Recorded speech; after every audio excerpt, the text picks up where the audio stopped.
Hello there, and welcome to Sleep Orion. Maybe you've had a long day, or maybe you just like falling asleep while thinking about ice and courage rather than counting sheep. Either way, tonight's journey is for you. You don't need to do anything now but rest. Let your thoughts slow down, allow your breathing to soften, and notice your body feeling lighter as if gravity itself has eased its grip. Tonight we drift into the frozen north, into a story of ice and ambition, of a man who dared to do what no one thought possible.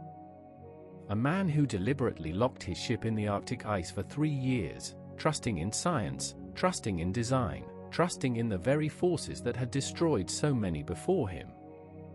This is the story of Fridtjof Nansen and the Fram, a tale of intentional imprisonment in a world of endless white, where the sun disappears for months at a time and the ice moves like a living thing, grinding and groaning, pushing and pulling. It's a story about patience and planning, about what happens when you stop fighting nature and instead move with it, letting the currents carry you across the top of the world.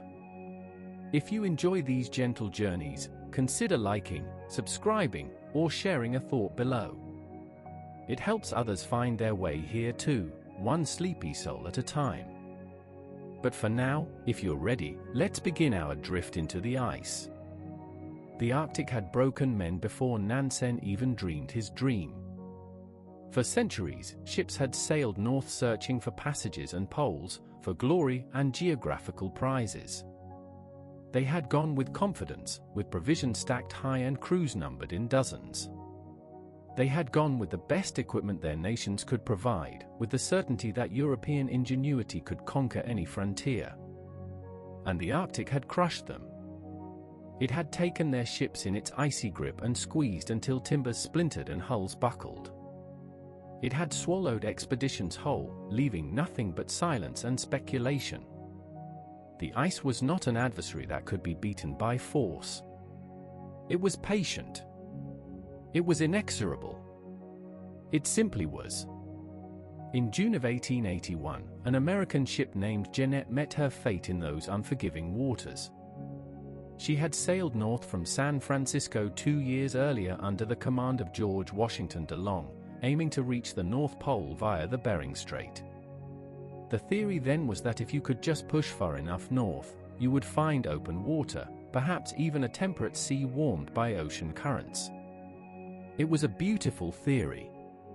It was wrong. Jeannette became trapped in the ice north of Siberia, near the New Siberian Islands. For nearly 2 years the ship drifted, locked in the pack, moving slowly and unpredictably. The crew waited, hoping the ice would release them when the seasons changed. Instead, on June 13, 1881, the pressure became too great. The ice crushed Jeannette's hull like an eggshell. The crew escaped onto the ice with what they could salvage and began a desperate journey toward land. Most of them, including de Long, perished in the attempt. Their journals, recovered later, told of starvation and despair, of men dying one by one in the desolate wilderness of the Lena River Delta. That should have been the end of the story, another tragedy to add to the long list of Arctic disasters. But 3 years later, something remarkable happened. Items from Jeannette began appearing on the southwestern coast of Greenland, on the opposite side of the Arctic Ocean. There was a list of provisions signed by de Long himself. There were articles of clothing marked with crew members' names. These objects had traveled thousands of miles through the ice, crossing from the Siberian coast to Greenland. Other debris had been found there too, over the years. Driftwood from Siberian forests. Pieces of equipment from unknown origins. All of it had somehow made the same journey, from one side of the polar sea to the other. To most people, these findings were curiosities, interesting footnotes in the ongoing saga of Arctic exploration. But to Henrik Mohn, a Norwegian meteorologist, they were pieces of a puzzle. They were evidence of something profound. Mohn presented his theory to the Norwegian Academy of Science and Letters in 1884. There must be, he argued, a current flowing across the Arctic Ocean from east to west. The debris didn't arrive in Greenland by chance. It was carried there by a predictable movement of water and ice, a transpolar drift that moved steadily across the top of the world. If such a current existed, Mohn suggested, a ship frozen into the ice on the Siberian side might drift all the way to Greenland. It might even pass over the North Pole itself. Most scientists found this idea interesting but irrelevant. After all, who would be foolish enough to deliberately freeze a ship into the Arctic ice? The entire history of polar exploration was a history of trying to avoid that very fate. But one young Norwegian read Mohn's theory with growing excitement. His name was Fridtjof Nansen, and he was already thinking about the impossible. Fridtjof Nansen was not a man given to caution. Born in October of 1861 near Christiania, which we now call Oslo, he grew up in the Norwegian countryside with forests and mountains as his playground. From earliest childhood he excelled at skiing, a skill that would shape much of his later life. By the time he was 18, he held the world record for the 1-mile skating distance. He was tall, athletic, restless, driven by a need to test himself against the hardest challenges nature could offer. But Nansen was also a scientist. He studied zoology at the Royal Frederick University in Christiania, though he claimed he chose the subject mainly because it offered opportunities for outdoor work. In 1882, at the age of 20, he joined a sealing ship named Viking on a voyage to the waters around Greenland. This was his first real exposure to the Arctic. The ship became trapped in ice for 3 weeks near Greenland's east coast, close enough to shore that Nansen could see the vast ice caps stretching endlessly inland. He longed to go ashore, to explore that frozen wilderness, but the ship was held fast and there was no way to reach land safely. Those 3 weeks changed something in Nansen's mind. Looking at that uncharted expanse of ice, he began to wonder. Others had tried to cross Greenland from the inhabited west coast going east, treating the ice cap as an obstacle to be conquered with the presumption of return. They set out knowing they had safe harbor behind them, and when conditions grew too harsh, they could retreat. But what if you approached it differently? What if you started from the uninhabited east coast and headed west, towards civilization? Then you would have no retreat. The only way forward would be forward. You would have to succeed. The idea captured Nansen's imagination completely.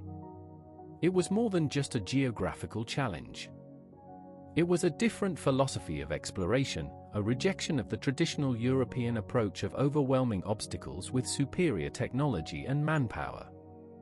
Nansen's approach was about adaptation, about using intelligence and planning to work with natural forces rather than against them. It was about accepting risk in service of knowledge, about committing fully to a course of action and then seeing it through. This philosophy would come to define not just his Greenland expedition but his entire approach to polar exploration and, later, to life itself. It took Nansen 6 years to organize and execute his plan. In 1888, when he was 26 years old, he and 5 companions landed on Greenland's east coast. They had lightweight sledges designed specifically for the journey. They had skis, which most European explorers still regarded with skepticism. They had provisions calculated down to the last gram. And behind them was only ice and ocean. Ahead, somewhere across 800 kilometers of unknown terrain, lay a Danish settlement and safety. The crossing took 49 days. The team climbed to heights of nearly 3,000 meters, endured temperatures that dropped to -45 degrees Celsius, and struggled through conditions that would have stopped most expeditions cold. But Nansen had been right about one thing. With no possibility of retreat, there was a clarity to their purpose. They moved forward because there was no other direction to move. On October 3rd, they reached the settlement of Godhavn on the west coast. They had completed the first crossing of Greenland's interior. The achievement made Nansen famous. When he returned to Norway in May of 1889, Crowds of 30 to 40,000 people came out to greet him, a third of Christiania's entire population. He had proven that with careful planning, innovative equipment, and the willingness to cut off all retreat, the impossible could become merely difficult. He had also proven something about himself. He was not content with safe, incremental progress. He wanted to do what others said could not be done. And now Henrik Mohne's theory about the transpolar drift was giving him ideas about an even more audacious project. While other explorers focused on fighting the ice, Nansen began to think about cooperating with it. What if you built a ship specifically designed to survive being frozen in? What if instead of viewing the ice as an enemy, you used it as transportation? The ice had crushed Jeanette, yes, but it had also carried debris from Jeanette across the entire Arctic Ocean. If the ship's hull could be made strong enough, if its shape could be designed to slip free from the ice's grip rather than be crushed by it, then perhaps you could harness that drift. You could ride the ice like a current, letting it carry you from Siberia to Greenland, possibly passing over the North Pole along the way. It was a radical idea. It went against every instinct of traditional Arctic exploration. You would be giving up control, surrendering to the whims of natural forces. You would be trapped, imprisoned in ice for years, with no ability to change course or respond to danger. Every polar explorer who heard about Nansen's plan thought it was madness. In February of 1890, Nansen presented his proposal to the Norwegian Geographical Society. He explained Mohne's theory and the evidence from Jeanette. He talked about ocean currents and ice movements, about the natural drift from east to west across the polar sea. And then he described his plan. A small, specially designed ship with a crew of just 12 men would sail to the new Siberian islands, following the path Jeanette had taken. There, when conditions were right, they would deliberately allow the ship to become frozen into the pack ice. The drift would carry them across the Arctic Ocean, perhaps over the pole itself, eventually bringing them to the waters between Greenland and Spitsbergen where they could break free and sail home. The journey might take 5 years. It might be uncomfortable. But if the ship was designed correctly, it would survive.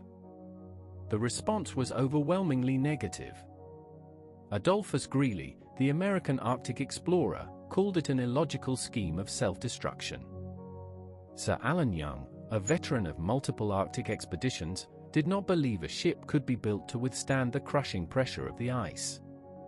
Sir Joseph Hooker, who had sailed to Antarctic waters decades earlier, thought the risks were not worth taking.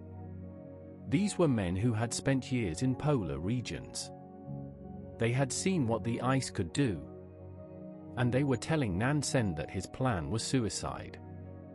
But Sir Leopold McClintock, another experienced polar hand, saw something different. He called Nansen's program the most adventurous ever brought before the Royal Geographical Society. He recognized the audacity in it, the careful reasoning behind the apparent recklessness. And most importantly, the Norwegian Parliament, after heated debate, agreed to fund the expedition. They granted Nansen 200,000 kroner, roughly 2/3 of his estimated budget. Private donors, including King Oscar II of Sweden and Norway, provided the rest. Nansen had his funding. Now he needed a ship unlike any that had ever been built. For this he turned to Colin Archer, Norway's most respected naval architect and shipbuilder. Archer was famous for his innovative hull designs, particularly double-ended vessels with pointed sterns that increased maneuverability in ice-choked waters. But what Nansen needed went far beyond anything Archer had attempted before. The ship had to be small enough to be manageable with a crew of 12, yet large enough to carry provisions for 5 years. It had to be maneuverable under sail and engine, but those qualities were secondary to its primary purpose. Above all, it had to survive. The hull needed to be so strong that ice pressure could not crush it, and shaped in such a way that when the ice closed in, the ship would not be gripped and squeezed but rather lifted up, pushed upward and out of the ice's grasp like a seed being squeezed from between your fingers. Nansen and Archer worked together through 1891, going through plan after plan, model after model. Every detail was scrutinized. Every potential failure point was reinforced. The result was a vessel unlike anything the world had seen. The hull was rounded, almost egg-shaped in cross-section. There were no sharp angles for the ice to grip. The sides sloped inward so that pressure from either side would push the ship upward rather than inward. The bow was rounded and reinforced. The stern was equally rounded. Even the keel was designed to slip away from ice rather than provide purchase for crushing forces. The hull itself was built from multiple layers of oak, creating a combined thickness of between 60 and 70 centimeters for most of the ship, increasing to over 120 centimeters at the bow. The wood was sheathed in green heart, an incredibly dense and hard timber from South America, which added another layer of protection. Inside, a complex system of crossbeams, braces, and supports created a framework of such strength that Archer believed even the Arctic ice would not be able to break it. But strength was not enough. The ship also had to be a home, a warm and safe haven for 12 men during years of isolation. Special attention was paid to insulation. The living quarters were lined with multiple layers of material designed to trap warmth. Ventilation systems were installed to prevent dangerous buildup of moisture and carbon dioxide. Electric lights powered by a wind generator would provide illumination during the long Arctic night. Every detail, from the stove design to the arrangement of bunks, was planned with the crew's long-term comfort and sanity in mind. The ship was rigged as a three-masted schooner with a total sail area of more than 500 square meters. An auxiliary engine of 220 horsepower could drive her at up to 7 knots, though Nansen knew that once they entered the ice, sail and engine would become irrelevant. Speed and maneuverability had been sacrificed for survival. The ship was shorter and wider than a normal vessel of her tonnage, giving her an almost comically stubby appearance. She measured 39 meters long and 11 meters wide, a ratio of barely 3 to 1. Archer explained this unusual shape by pointing out that a ship built exclusively for Nansen's purpose must differ essentially from any known vessel. On October 6, 1892, the ship was launched at Archer's yard in Larvik. Nansen's wife Eva performed the christening, and the ship received her name. Fram. Forward. It was simple, direct, unambiguous. The ship would go forward into the ice, forward with the drift, forward into the unknown. She was not beautiful in the traditional sense, but there was a kind of severe elegance to her lines, a purposefulness that suggested exactly what she was built for. Now came the difficult task of selecting a crew. Nansen received thousands of applications from all over the world. Young men dreamed of being part of this unprecedented adventure. Even Roald Amundsen, who would later become the first man to reach the South Pole, applied to join. But Nansen wanted only Norwegians, men who understood the North, who were comfortable with cold and darkness and isolation. He needed people who could ski expertly, who could handle dogs, who could endure years of confinement without falling apart psychologically. For his captain and second-in-command, Nansen chose Otto Sverdrup, a sea captain who had accompanied him on the Greenland crossing. Sverdrup was experienced, unflappable, and had proven his ability to function under extreme conditions. The ship's mate was Theodore Jacobsen, who had Arctic sailing experience. A young naval lieutenant named Sigurd Scott Hansen was appointed to handle the meteorological and magnetic observations that would form a crucial part of the expedition's scientific work. The ship's doctor, Henrik Blessing, had graduated from medical school just before the expedition's departure. He would also serve as the botanist. The crew included skilled men in various capacities. Anton Amundsen served as chief engineer, no relation to Roald. Lars Pettersen was the second engineer, and though Nansen had wanted an all-Norwegian crew, Pettersson had concealed his Swedish nationality during the application process. When the truth came out after he'd been selected, Nansen allowed him to remain, making him the only non-Norwegian in the party. One crew member deserves special mention. Hjalmar Johansson was an Army Reserve lieutenant and expert dog driver, the kind of specialized skill Nansen knew would be crucial. But by the time Johansson applied, all the prestigious positions were filled. The only opening left was for the ship's stoker, the man who would tend the boiler and keep the engines running. Johansson wanted to join so badly that he accepted this menial position, though his skills and experience qualified him for much more. That determination would later prove fateful. The crew was completed with men who brought various practical skills. Adolf Duell, despite 20 years of experience as a ship's mate and captain, signed on as cook. Ivar Mogstad, who worked at a psychiatric hospital, was recruited for his mechanical abilities. The rest of the crew, Peter Henriksson, Bernard Nordahl, and Bernt Bentzen, each brought their own strengths. They were not a large group, but Nansen had deliberately chosen a small crew. Fewer men meant fewer potential conflicts, less strain on provisions, and a ship that could be managed effectively even in the harshest conditions. As departure day approached, Fram was loaded with everything the expedition might need for 5 years. Provisions were calculated meticulously. Food, fuel, clothing, scientific instruments, spare parts, tools, medicine, even reading material to fight the boredom of long Arctic nights. The holds were packed.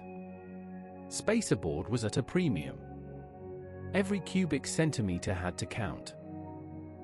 And then there were the dogs. Nansen knew they would need Siberian dogs bred for Arctic conditions. The plan was to pick up dogs at stops along the northern Russian coast as they sailed east. These dogs would be crucial not just for any sledge journeys they might undertake, but as companions, as something living and warm in the frozen emptiness. On June 24, 1893, Fram left Christiania harbor. Thousands of people lined the shores to watch her go. Cannons boomed from the fortress in salute. Crowds cheered and waved. It was a send-off befitting a great national undertaking, but also perhaps a farewell to men who might never return. The ship moved slowly out of the harbor and turned north, beginning what would be one of the most remarkable journeys in the history of exploration. But departure from Christiania was just the beginning of a long series of farewells. Fram sailed up the Norwegian coast, stopping at Bergen on July 1st, where there was a grand banquet in Nansen's honor. At Trondheim, more celebrations. At Tromsø, above the Arctic Circle, the ship took on final supplies and the crew had a last taste of Norwegian hospitality. The final Norwegian port was Vardø, far in the northeast, nearly at the Russian border. After one last night ashore, which Nansen and some of his officers spent in a sauna being beaten with birch branches according to local custom, Fram left Norway behind. The first leg of the journey took them across the Barents Sea toward Novaya Zemlya, then to the Russian settlement of Khabarovsk where the first batch of dogs was brought aboard. The animals were magnificent, thick-coated Siberian huskies built for cold and endurance.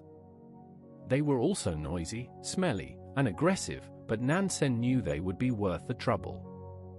On August 3rd, Fram weighed anchor and moved cautiously eastward into the Kara Sea. Few ships had sailed these waters before.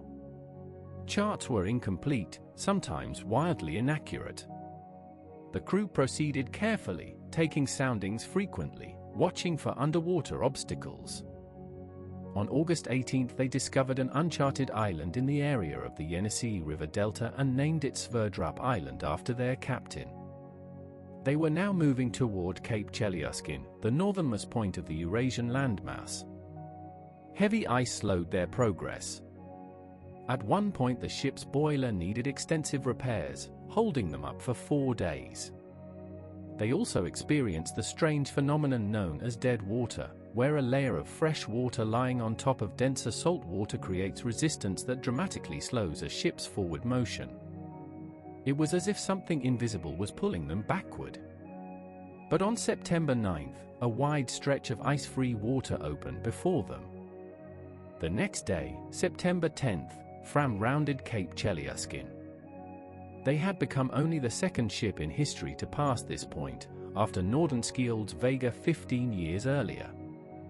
They had entered the Laptev Sea. They were in truly remote waters now, far from any human habitation, moving into regions where the sun would soon vanish below the horizon for months at a time. Nansen had hoped to pick up more dogs at the mouth of the Olenyok River, but ice prevented them from reaching the designated meeting point. They continued northeast toward the New Siberian Islands, following the edge of the pack ice. Nansen's goal was to find open water as far north as 80 degrees latitude before entering the ice, but on September 20th, still south of 78 degrees, they encountered solid pack ice extending as far as they could see. For several days they followed the edge of the ice, looking for openings, probing for weak points. But by late September it was clear the ice would not break up again before winter. They found a small sheltered bay just beyond the 78-degree mark and prepared for what would come next. On September 28th, Nansen gave the order. They would stop here and let the ice take them. The position was recorded as 78 degrees 49 minutes north, 132 degrees 53 minutes east. They were north of Siberia, in waters that had crushed Jeanette 12 years earlier. The crew moved the dogs from the ship onto the ice, building kennels to house them. The rudder was raised to its position of safety, protected from ice pressure. The engine was shut down. The last stages of preparation were completed. And then they waited. On October 5, 1893, the ice closed around Fram's hull. The long drift had begun. At first, nothing happened the way Nansen had hoped. The drift was not steady westward but erratic, sometimes north, sometimes south, often moving in circles. Days would pass with little change in position. Then suddenly they would move several kilometers, but in an unexpected direction. The ice was not a smooth surface but a chaotic landscape of pressure ridges, leads of open water that would suddenly freeze over, and vast fields of broken floes that ground against each other constantly. On October 9th, just 4 days after they became fully icebound, the crew experienced their first pressure event. Without warning, the ice around them began to move. The sound was like nothing they had experienced before, a deep groaning and cracking that seemed to come from everywhere at once. The ice field was adjusting, finding a new equilibrium, and Fram was caught in the middle of it. The crew watched as pressure ridges formed nearby, great walls of broken ice pushed upward by irresistible forces. And then they felt it. The ship began to rise. The hull, with its carefully designed curves and slopes, was being lifted by the ice rather than crushed. It worked exactly as Nansen and Archer had planned. The ice could not get a grip on the smooth, rounded hull. Instead of squeezing inward, the pressure pushed Fram upward and slightly to one side. When the pressure subsided, the ship settled back down, undamaged. It was the first of many such tests, and Fram passed it perfectly. But while the ship was safe, the drift itself was frustrating. Through October and November, their position seemed to change almost randomly. Some days they moved north. Other days they drifted south. By November 19th, after 6 weeks in the ice, they were actually south of the latitude where they had entered the pack. All that time, all that waiting, and they had made negative progress. It was maddening. The sun disappeared on October 25th. From then on they lived by lamplight, powered by Fram's wind generator. The ship had electric lights, a remarkable luxury in the 1890s, and they made the long darkness more bearable. But the darkness itself was oppressive. The Arctic night is not just an absence of sunlight. It's a heaviness, a weight that presses down on you.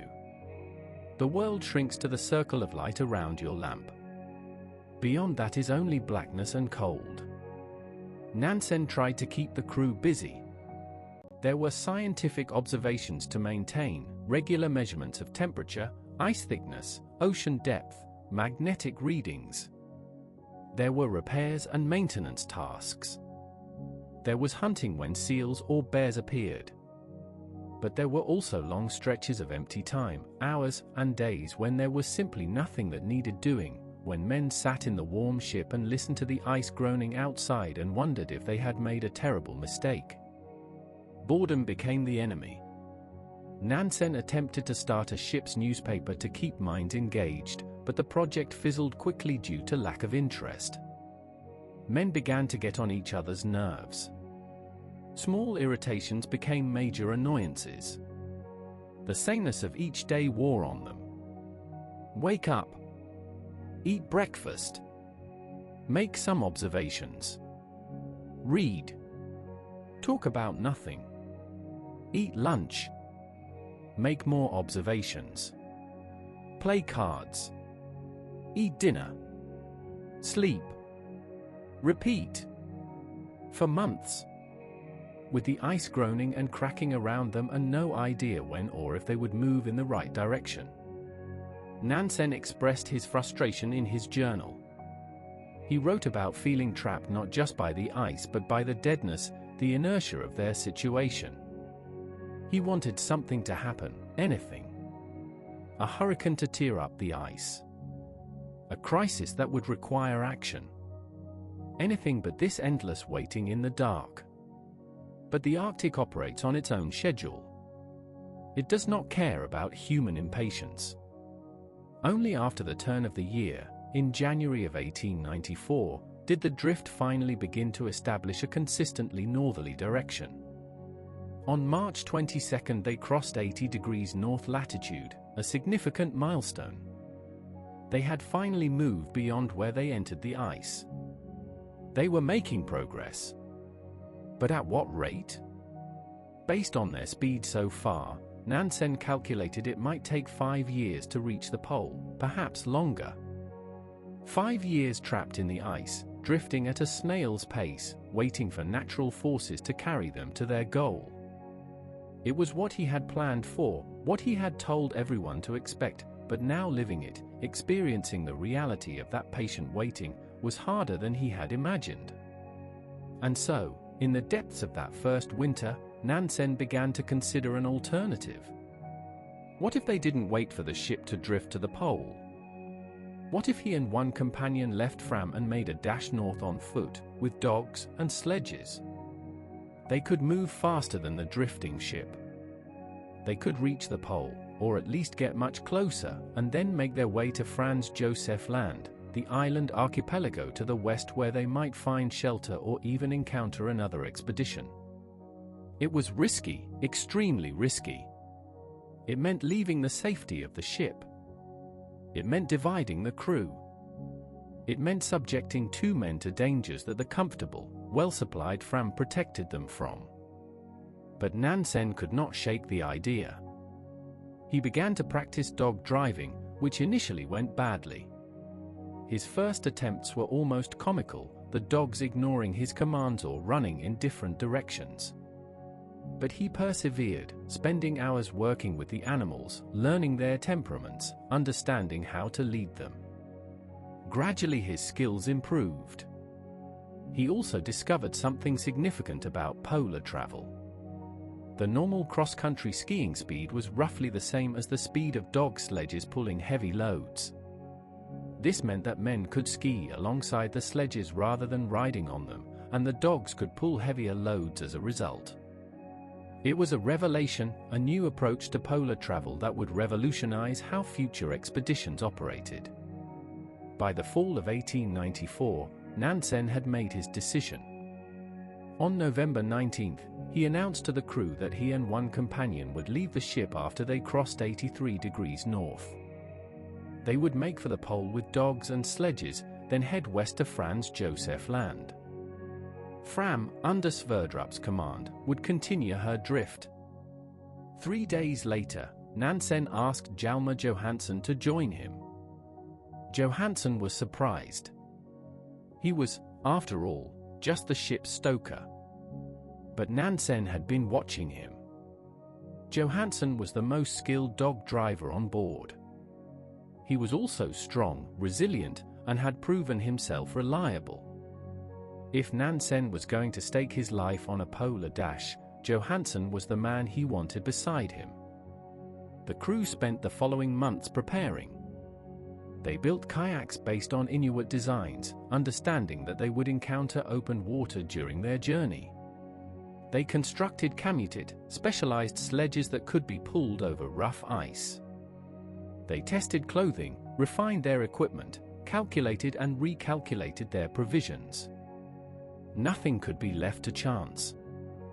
Once they left Fram, they would be entirely on their own.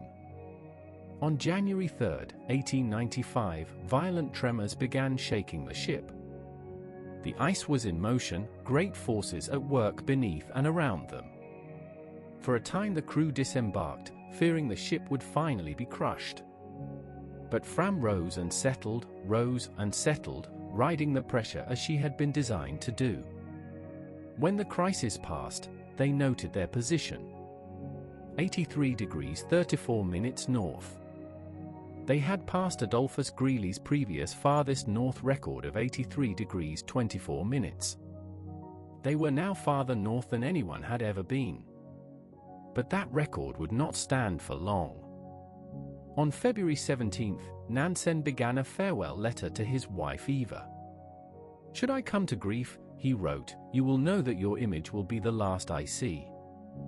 He was also reading everything he could about Franz Josef Land, the archipelago discovered in 1873 and still only partially mapped. It would be their destination after the pole, their refuge if things went wrong. He studied the sketchy maps, memorized the few known landmarks, and hoped that when the time came, they would be able to recognize something. On February 26, Nansen and Johansen made their first attempt to leave. Almost immediately, problems with the sledges forced them back. They tried again on February 28. More equipment problems. These failures were frustrating but also fortunate. They forced Nansen to carefully inspect and repair everything, to strip away any excess weight, to perfect their preparations. When they finally left for real on March 14, 1895, they were as ready as they could possibly be. Fram's position that day was 84 degrees 4 minutes north.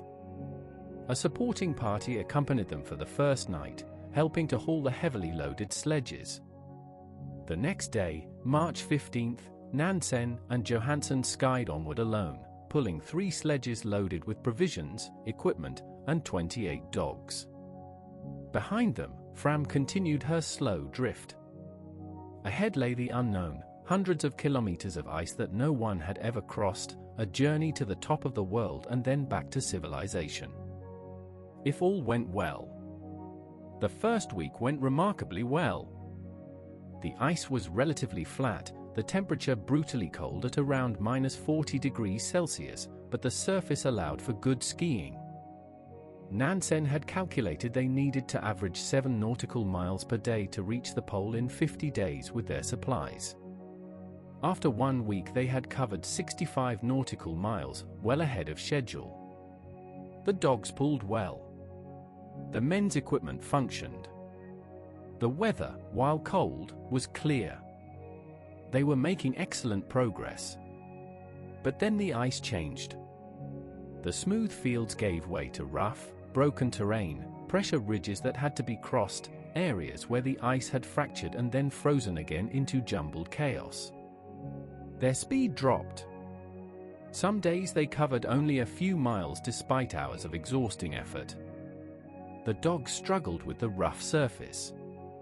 The sledges caught on obstacles and tipped over. What had seemed straightforward became a grinding ordeal. On March 29, a sextant reading placed them at 85 degrees 56 minutes north, 47 nautical miles closer to the pole than when they started.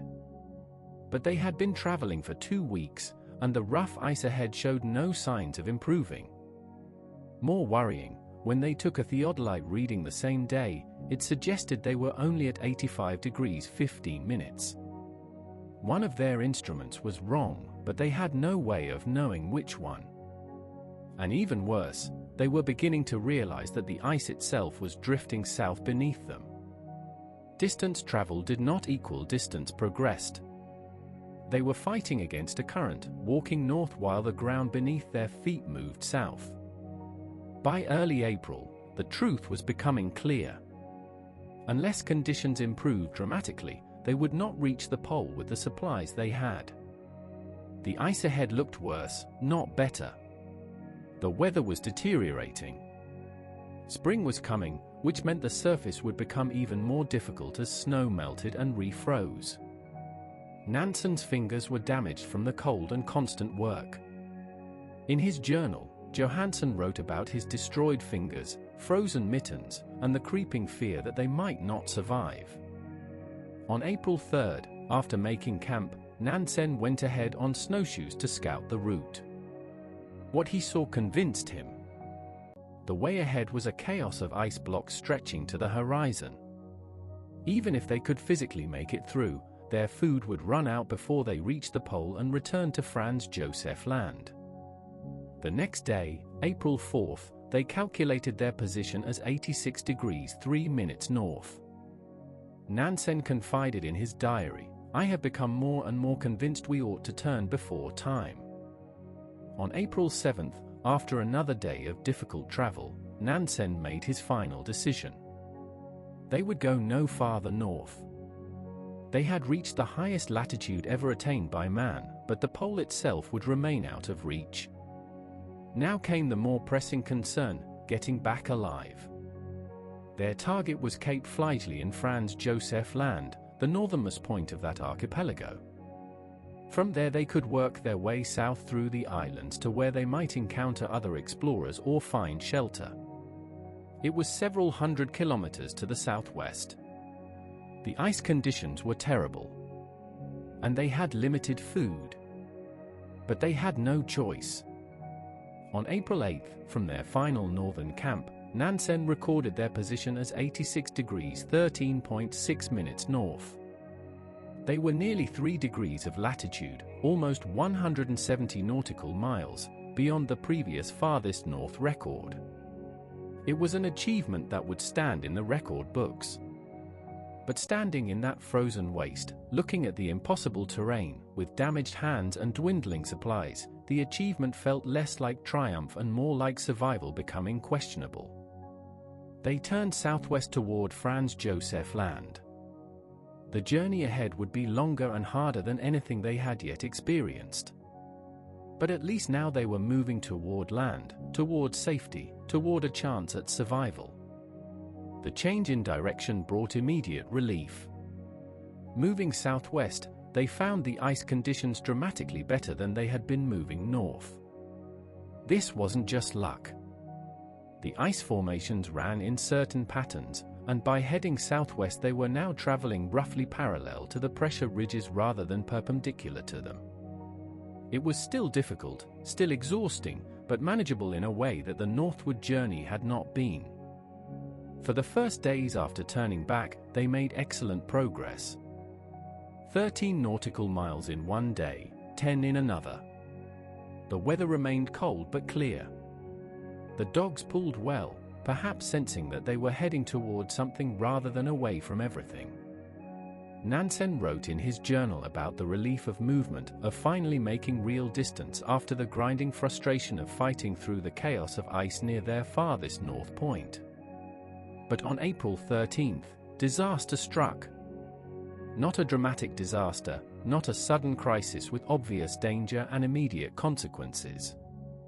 Instead, it was a quiet moment of carelessness that would have profound implications. Both Nansen and Johansen forgot to wind their chronometers. The watches stopped. And without accurate time, they could no longer calculate their longitude. Latitude, the distance north or south, could be determined with reasonable accuracy using a sextant to measure the sun's angle above the horizon at noon. But longitude, the distance east or west, required knowing the exact time. You measured when the sun reached its highest point at your location, compared that to the time at a known reference point, and used the difference to calculate how far east or west you were. No time, no longitude.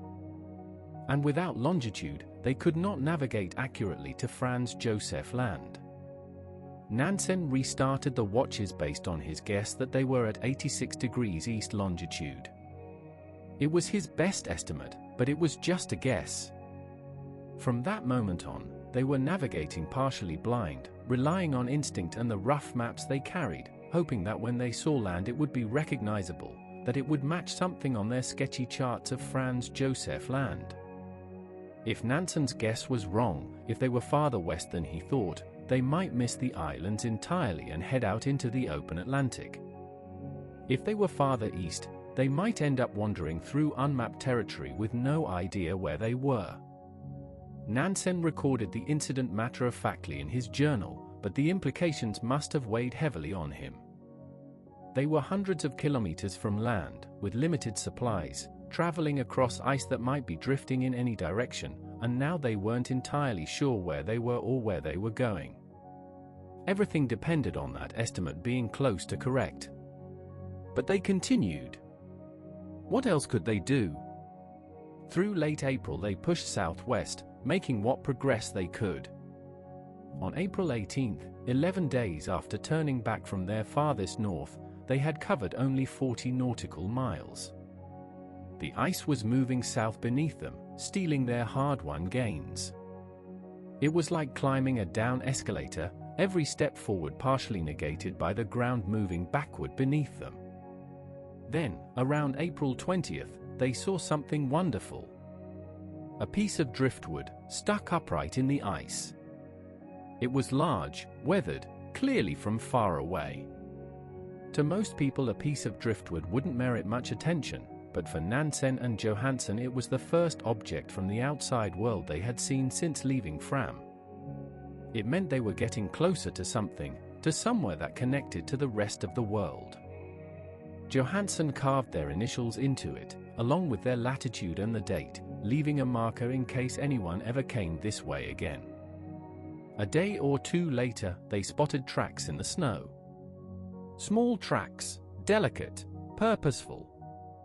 An Arctic fox. The first trace of life beyond themselves and their dogs since they had left the ship. More tracks appeared over the following days. The knowledge that other living things existed nearby, that they were approaching regions where seals and bears and foxes survived, gave them hope that land was not far off. By early May they knew they must be getting close to something.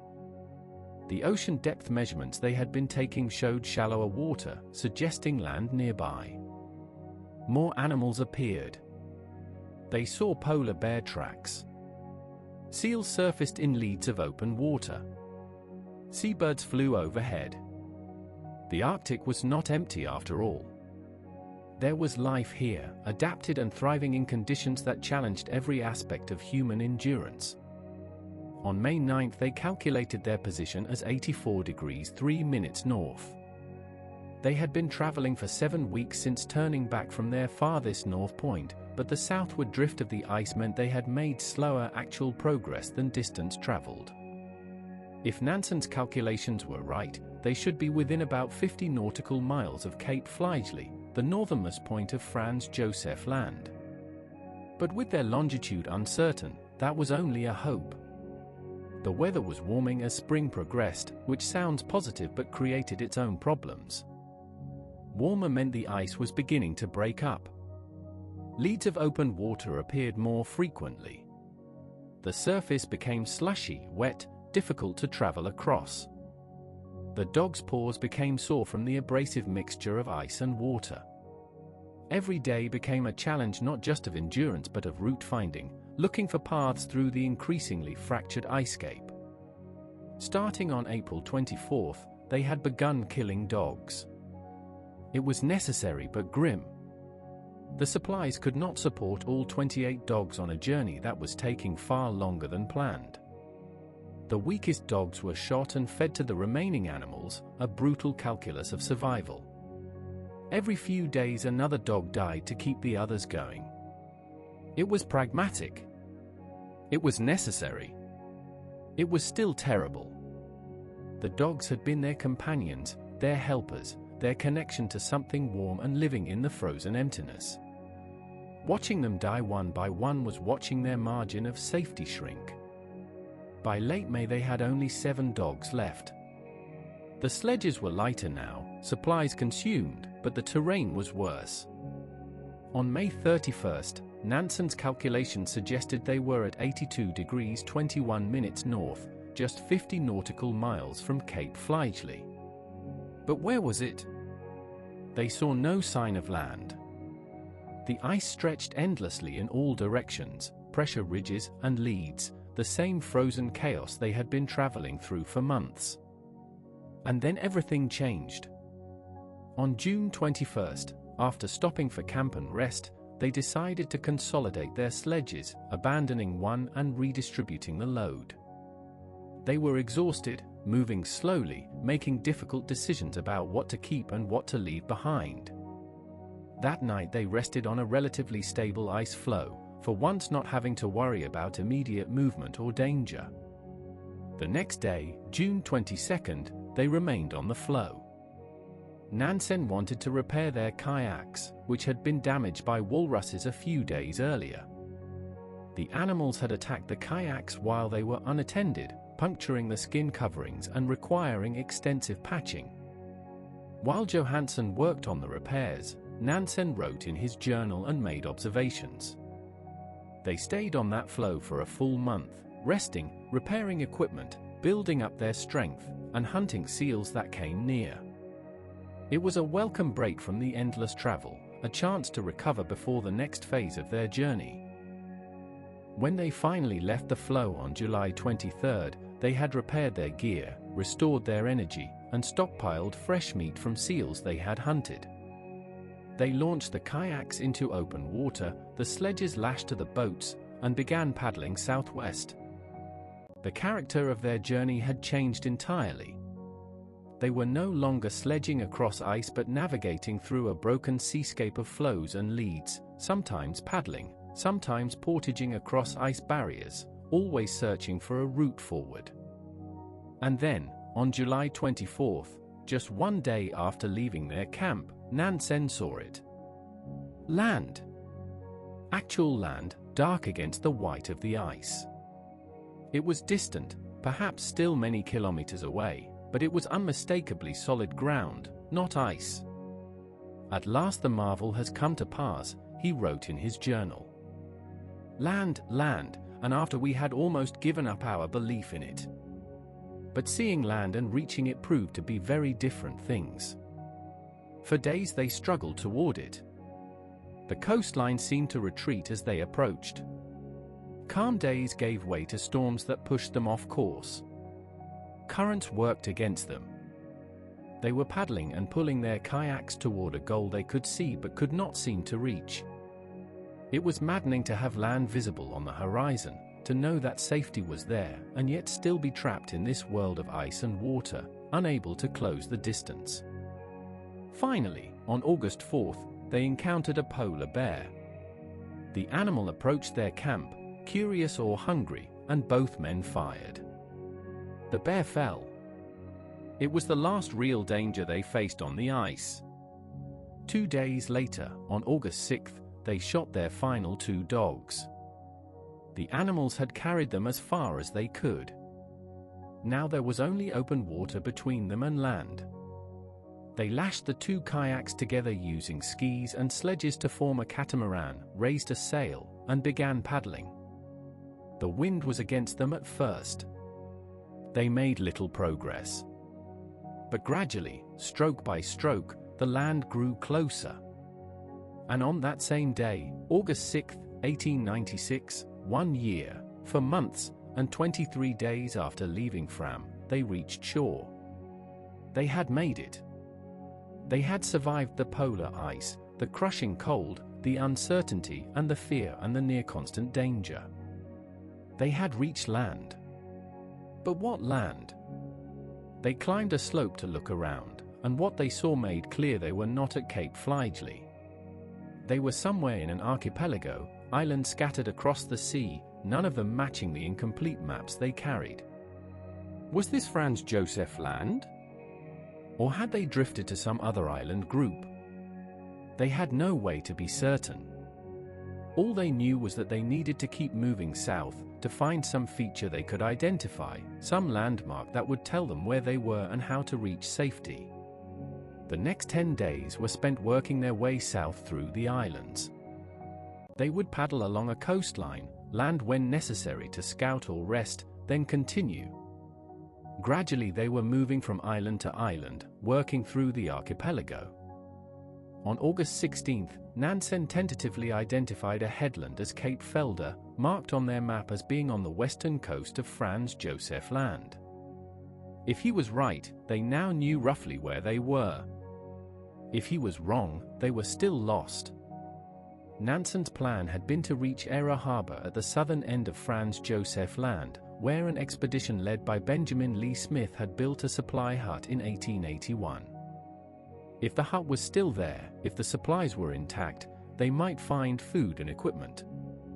But as August progressed and the weather worsened, Nansen made a difficult decision. Winter was coming. They could not risk being caught out on the water in autumn storms. They needed to find shelter and settle in for another winter, then continue south in the spring. On August 28th, they found what they were looking for. A sheltered cove on what would later be called Frederick Jackson Island. There were stones for building. There was moss for insulation. There were seals and walruses nearby for food. They could survive here. They began building what would be their home for the next 8 months. The structure they built was primitive but functional. They excavated a pit about 1 meter deep and 3 meters on each side. Around this pit they built walls from loose stones and covered the whole thing with walrus skin stretched across a frame.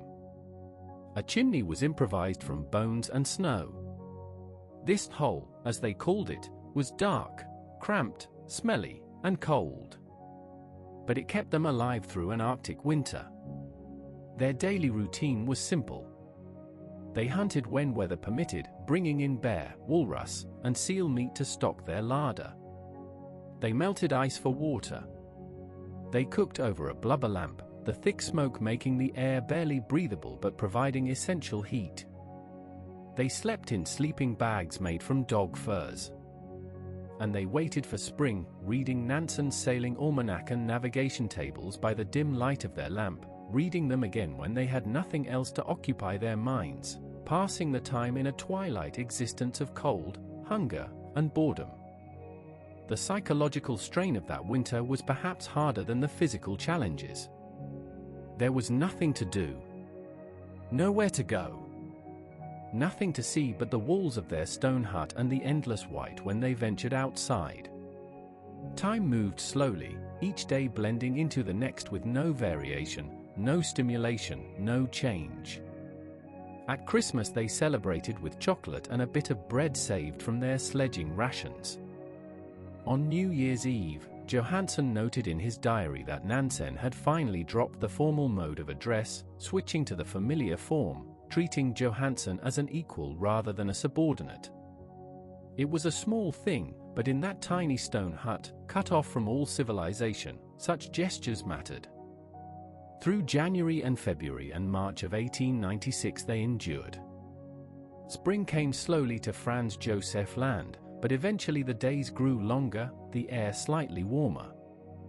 In April they began preparing to leave, repairing their equipment, making new clothing from the discarded sleeping bag. On May 19th, after almost exactly 8 months in their winter shelter, they were ready. Nansen left a note in the hut: "We are going southwest, along the land, to cross over to Spitsbergen." Anyone who found the hut would at least know what became of them. For the next 4 weeks they continued their journey through the islands, sometimes on ice, sometimes by kayak, working their way south. Nothing they saw matched their maps. Nothing was where it should be. Nansen began to wonder if they had somehow ended up in uncharted territory between Franz Josef Land and Spitsbergen. But they kept moving, kept following the coastline, kept pushing toward whatever lay ahead. On June 4th, they launched their kayaks for what would prove to be the final phase of their journey by water. A week later, on June 11th, disaster nearly struck when Nansen carelessly failed to properly secure the kayaks after landing. The boats, still lashed together, drifted away on the current. Nansen saw them going and dove into the icy water, swimming after them in his heavy clothing. He caught up to the drifting catamaran and somehow, despite near-frozen muscles and exhaustion, managed to haul himself aboard. He was soaked, hypothermic, shaking uncontrollably. But he had saved their kayaks, their only means of crossing water. Without them they would have been stranded. That was June 11th. On June 13th, walruses attacked their kayaks, tearing holes in the skin coverings. They had to stop for repairs, patching the damage as best they could. It was frustrating, dangerous, and cost them days when they needed to be moving. But by June 17th they were ready to leave again. And then, that same day, June 17th, 1896, everything changed. As they prepared to depart, Nansen thought he heard something unusual. A dog barking. It was such an unexpected sound that he wasn't sure he had really heard it. But he went to investigate, leaving Johansen with the kayaks. He climbed a ridge, looked around, and saw nothing. But then he heard voices. Human voices. After more than a year with only Johansen for company, after 15 months since they had last seen another human being, Nansen was hearing people talking. He walked toward the sounds and saw a figure approaching. A man, dressed in European clothing, walking across the ice. For a moment both men simply stared at each other, trying to process what they were seeing. The stranger spoke first, in English, "I'm immensely glad to see you." "How do you do?" Nansen, speaking English with a heavy Norwegian accent, replied with cautious formality. There was an awkward pause. The stranger seemed to be trying to place Nansen, to figure out who this tall, bearded, greasy man might be. And then, with sudden recognition, he asked, "Aren't you Nansen?" "Yes, I am." "By Jove! I'm glad to see you." The stranger was Frederick Jackson, a British explorer who had organized his own expedition to Franz Josef Land after Nansen had rejected his application to join the Fram expedition. Jackson had established a base at Cape Flora on Northbrook Island, the southernmost point of the Franz Josef archipelago. He was conducting scientific observations and exploration when he encountered this unexpected visitor. The odds of this meeting were astronomical. If Nansen had been a few kilometers east or west, if Jackson had been out on a different bearing, if Johansen hadn't carelessly let the kayaks drift away causing a delay for repairs, the two parties might never have crossed paths. Nansen and Johansen might have continued south, missing Cape Flora entirely, heading out into open ocean between Franz Josef Land and Spitsbergen with no other land for hundreds of kilometers. But they had met. Jackson took them back to his base camp, where they were introduced to the rest of Jackson's expedition team. The two Norwegians were given baths, their first in over a year. Their hair and beards were cut. They were given proper food, warm, clean clothing, and comfortable beds. After months of living like primitives, suddenly they were back in civilization, or at least something approaching it. Jackson's base was well supplied, warm, organized.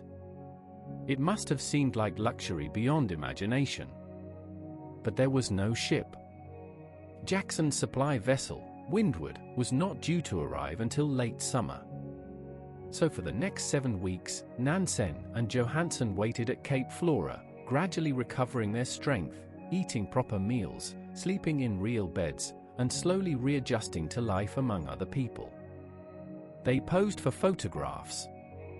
They told their story, describing the drift, the polar march, the winter in the stone hut. Jackson's men listened with amazement to this tale of survival against impossible odds. On July 26, Windward finally arrived. The ship had been delayed by ice, but now she was here, ready to carry Jackson's party and their 2 unexpected guests back to civilization. On August 7, with Nansen and Johansen aboard, Windward sailed south from Franz Josef Land. They were going home. After 3 years for Fram, after 15 months of isolated struggle for Nansen and Johansen, the expedition was finally approaching its end. On August 13, 1896, Windward arrived at Vardø, the same small Norwegian port from which Fram had departed 3 years earlier. Word was immediately telegraphed to the world.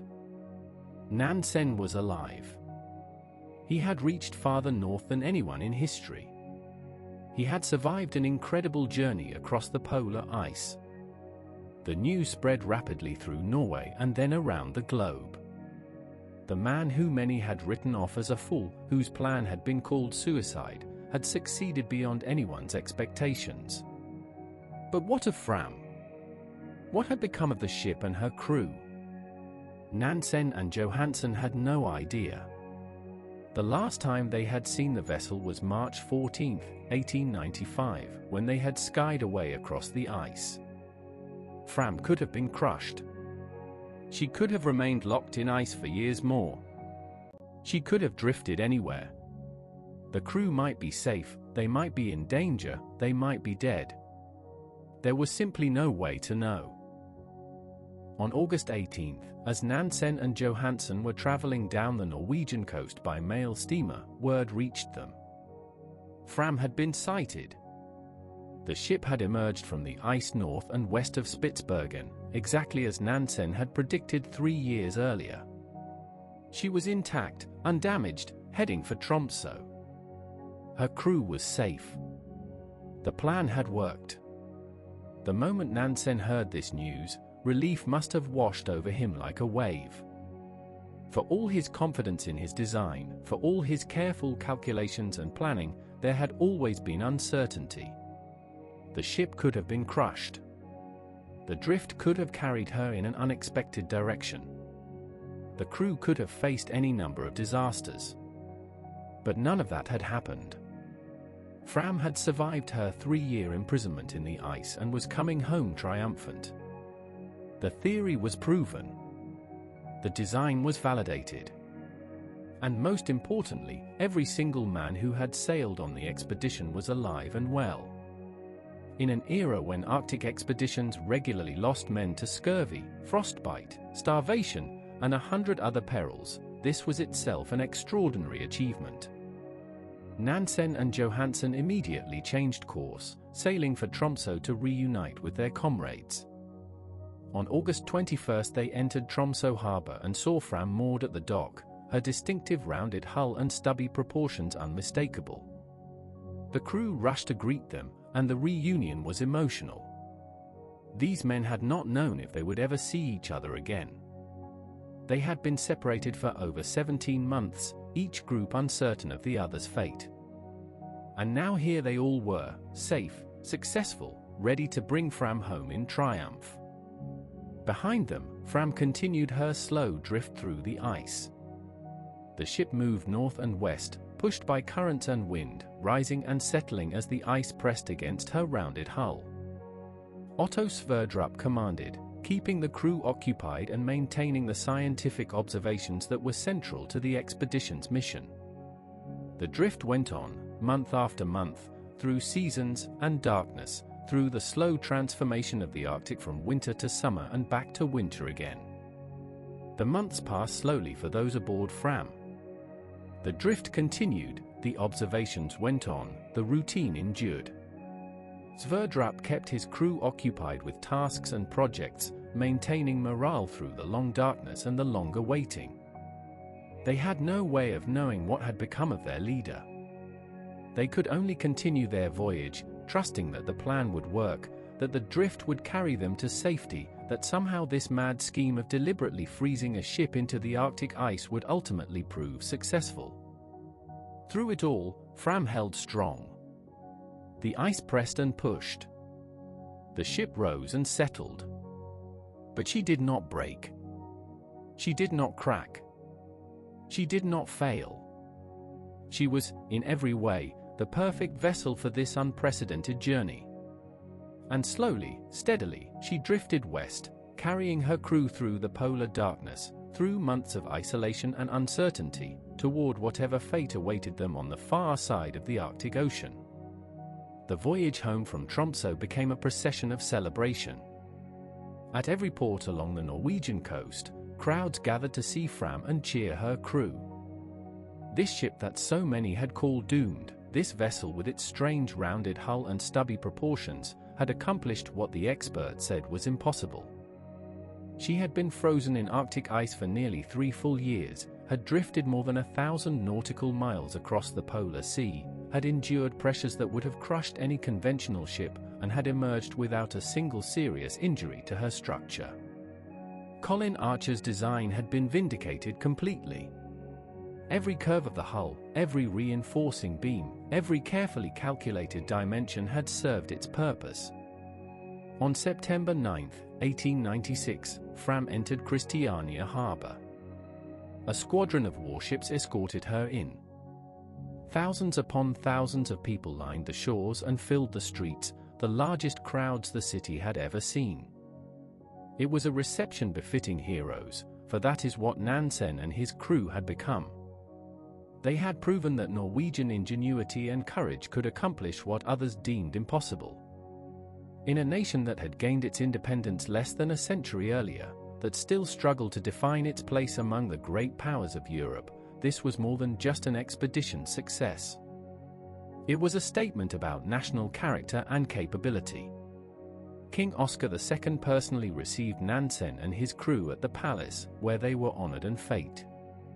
But even in the midst of celebration, there were quieter notes. Hjalmar Johansen, who had shared every hardship and danger with Nansen during their 15 months on the ice, found himself somewhat overlooked in the general adulation of the expedition leader. Johansen wrote in his journal that reality, after all, was not so wonderful as it had appeared to him in the midst of their hard life. It was a melancholy observation from a man who had proven himself as brave and capable as any explorer of his generation. The expedition was over, the glory distributed unequally, and now each man had to find his way back to ordinary life. But before life could return to normal, there was work to be done. Nansen had to write his account of the expedition, a task he undertook with characteristic thoroughness and speed. The story was still fresh in his mind, the details still sharp, the emotions still close to the surface. He sat at his desk day after day, filling page after page with descriptions of ice and darkness, of struggles and triumphs, of scientific observations and human drama. By November of 1896, just 2 months after Fram's return, he had produced 300,000 words of Norwegian text. It was an extraordinary outpouring, the product of nights with little sleep and days with intense focus, as if he needed to capture every detail before the immediacy faded. The English translation, titled Farthest North, was ready by January 1897. The book became an immediate international bestseller, securing Nansen's financial future and bringing the story of the expedition to readers around the world. It was, and remains, one of the great narratives of polar exploration, combining scientific observation with adventure, technical detail with human drama. Readers in London and New York, in Paris and Berlin, in cities and towns across the world, could now experience the expedition vicariously. They could imagine the ice pressing against Fram's hull, could feel the Arctic cold and darkness, could share in the tension of not knowing whether the drift would carry the ship to safety or doom. The book did more than entertain, though it certainly did that. It also educated. Nansen took pains to explain the science behind the expedition, the theories that guided it, the observations that confirmed or modified those theories. He described the ship's design in detail, explaining why each feature was necessary and how it performed under actual conditions.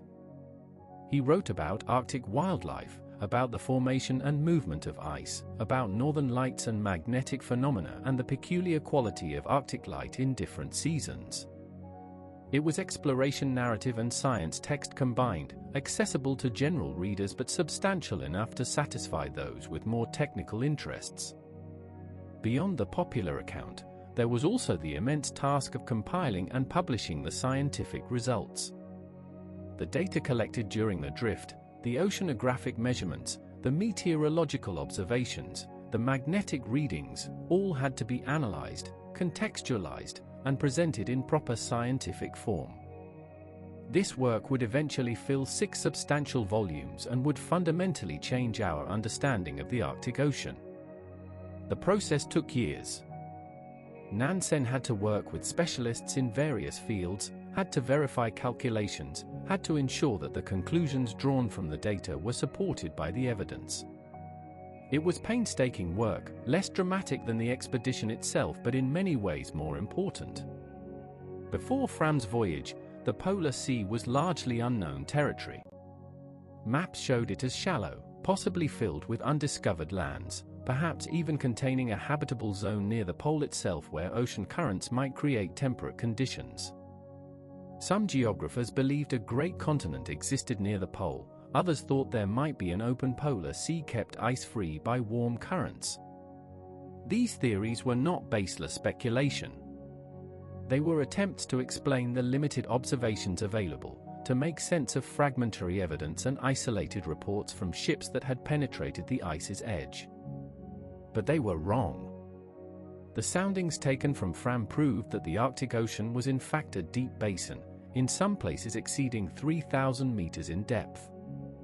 Nansen and his crew had lowered weighted lines through holes chopped in the ice, measuring depth after depth after depth, building a profile of the ocean floor as they drifted.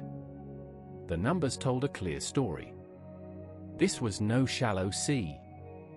There was no hidden continent near the pole. There was no vast archipelago waiting to be discovered. The North Pole itself was located not on land but on shifting pack ice floating over deep ocean water. This understanding would prove crucial for all subsequent polar exploration and would influence scientific thinking about oceanography, climate, and the Earth's geography for generations. The depth soundings were technically challenging to perform. On a stable ship in calm waters, lowering a weighted line to measure depth was straightforward. But Fram was locked in constantly moving ice. The line had to be lowered through holes chopped by hand, in temperatures where exposed metal could freeze skin on contact. The line itself could catch on ice formations beneath the surface or drift with currents that made accurate measurements difficult. Yet the crew persisted, taking reading after reading, depth after depth, creating a cross-section of the Arctic Ocean basin that had never existed before. Each measurement was recorded carefully in the ship's logs, each reading verified when possible by multiple soundings. Perhaps even more significant was Nansen's discovery of what would later be called the Ekman spiral, though he did not fully work out the mathematical theory himself. During the drift, Nansen observed that the ice did not move in the direction of the wind, but rather at an angle to the right of the wind direction. This was not a casual observation but a systematic one. Day after day, Nansen recorded wind direction and ice movement direction, noting the consistent offset between them. At first he thought there might be local variations, peculiarities of current or ice formation that created this pattern. But as the observations accumulated, as the data built from days into weeks into months, the pattern held constant. This was due to the Coriolis effect, the apparent deflection of moving objects caused by the Earth's rotation.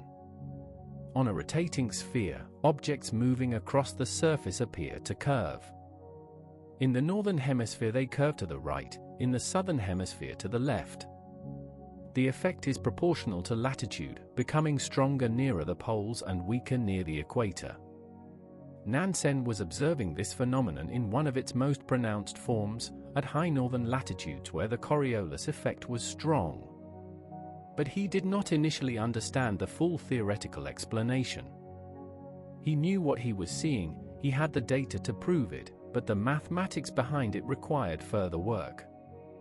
Nansen documented this phenomenon carefully and later provided his data to a young Swedish physicist named van Wilfrid Ekman. Ekman developed the full theoretical explanation, showing how wind stress on the ocean surface creates a spiral pattern of current movement that extends down through the water column, each deeper layer moving at an angle to the layer above it. The topmost layer moves at about 45 degrees to the right of the wind direction in the northern hemisphere. Successive deeper layers move at increasingly rightward angles, with each layer moving more slowly than the layer above. The result is a spiral pattern, now called the Ekman spiral, that is fundamental to understanding ocean circulation. This discovery became fundamental to modern oceanography and meteorology. The Ekman spiral helps explain why ocean currents do not simply follow wind patterns, why surface water movement differs from deep water movement, why nutrients are distributed as they are in the ocean, why certain coastal areas experience upwelling that brings cold, nutrient-rich water to the surface. It is taught in every oceanography course, appears in every textbook on physical oceanography, and is used in computer models that predict ocean behavior and climate patterns. And it all traced back to observations Nansen made from the deck of Fram, frozen in Arctic ice, carefully noting that the ice was not moving the way simple intuition would suggest. The expedition also demonstrated new methods of polar travel that would influence every subsequent Arctic and Antarctic expedition. Nansen's emphasis on skiing rather than walking, his use of carefully trained dog teams, his attention to diet and nutrition, his designs for clothing and equipment, all represented significant advances over traditional European polar exploration techniques. Previous expeditions had often relied on man-hauling, with explorers themselves dragging sledges across the ice. This was exhausting work that burned enormous amounts of energy and required massive food supplies. Nansen showed that skis and dogs were far more efficient. His clothing designs paid particular attention to insulation and moisture management. Traditional wool garments worked well in dry cold but became problematic when sweat froze in the fibers. Nansen used multiple layers with carefully thought-out properties, outer layers that blocked wind and shed snow, inner layers that could wick moisture away from skin. His sleeping bags were designed to provide maximum insulation while minimizing weight. His sledges were built to be strong enough for the loads they carried but light enough to be hauled efficiently. Every piece of equipment was thought through, tested, refined based on actual field experience.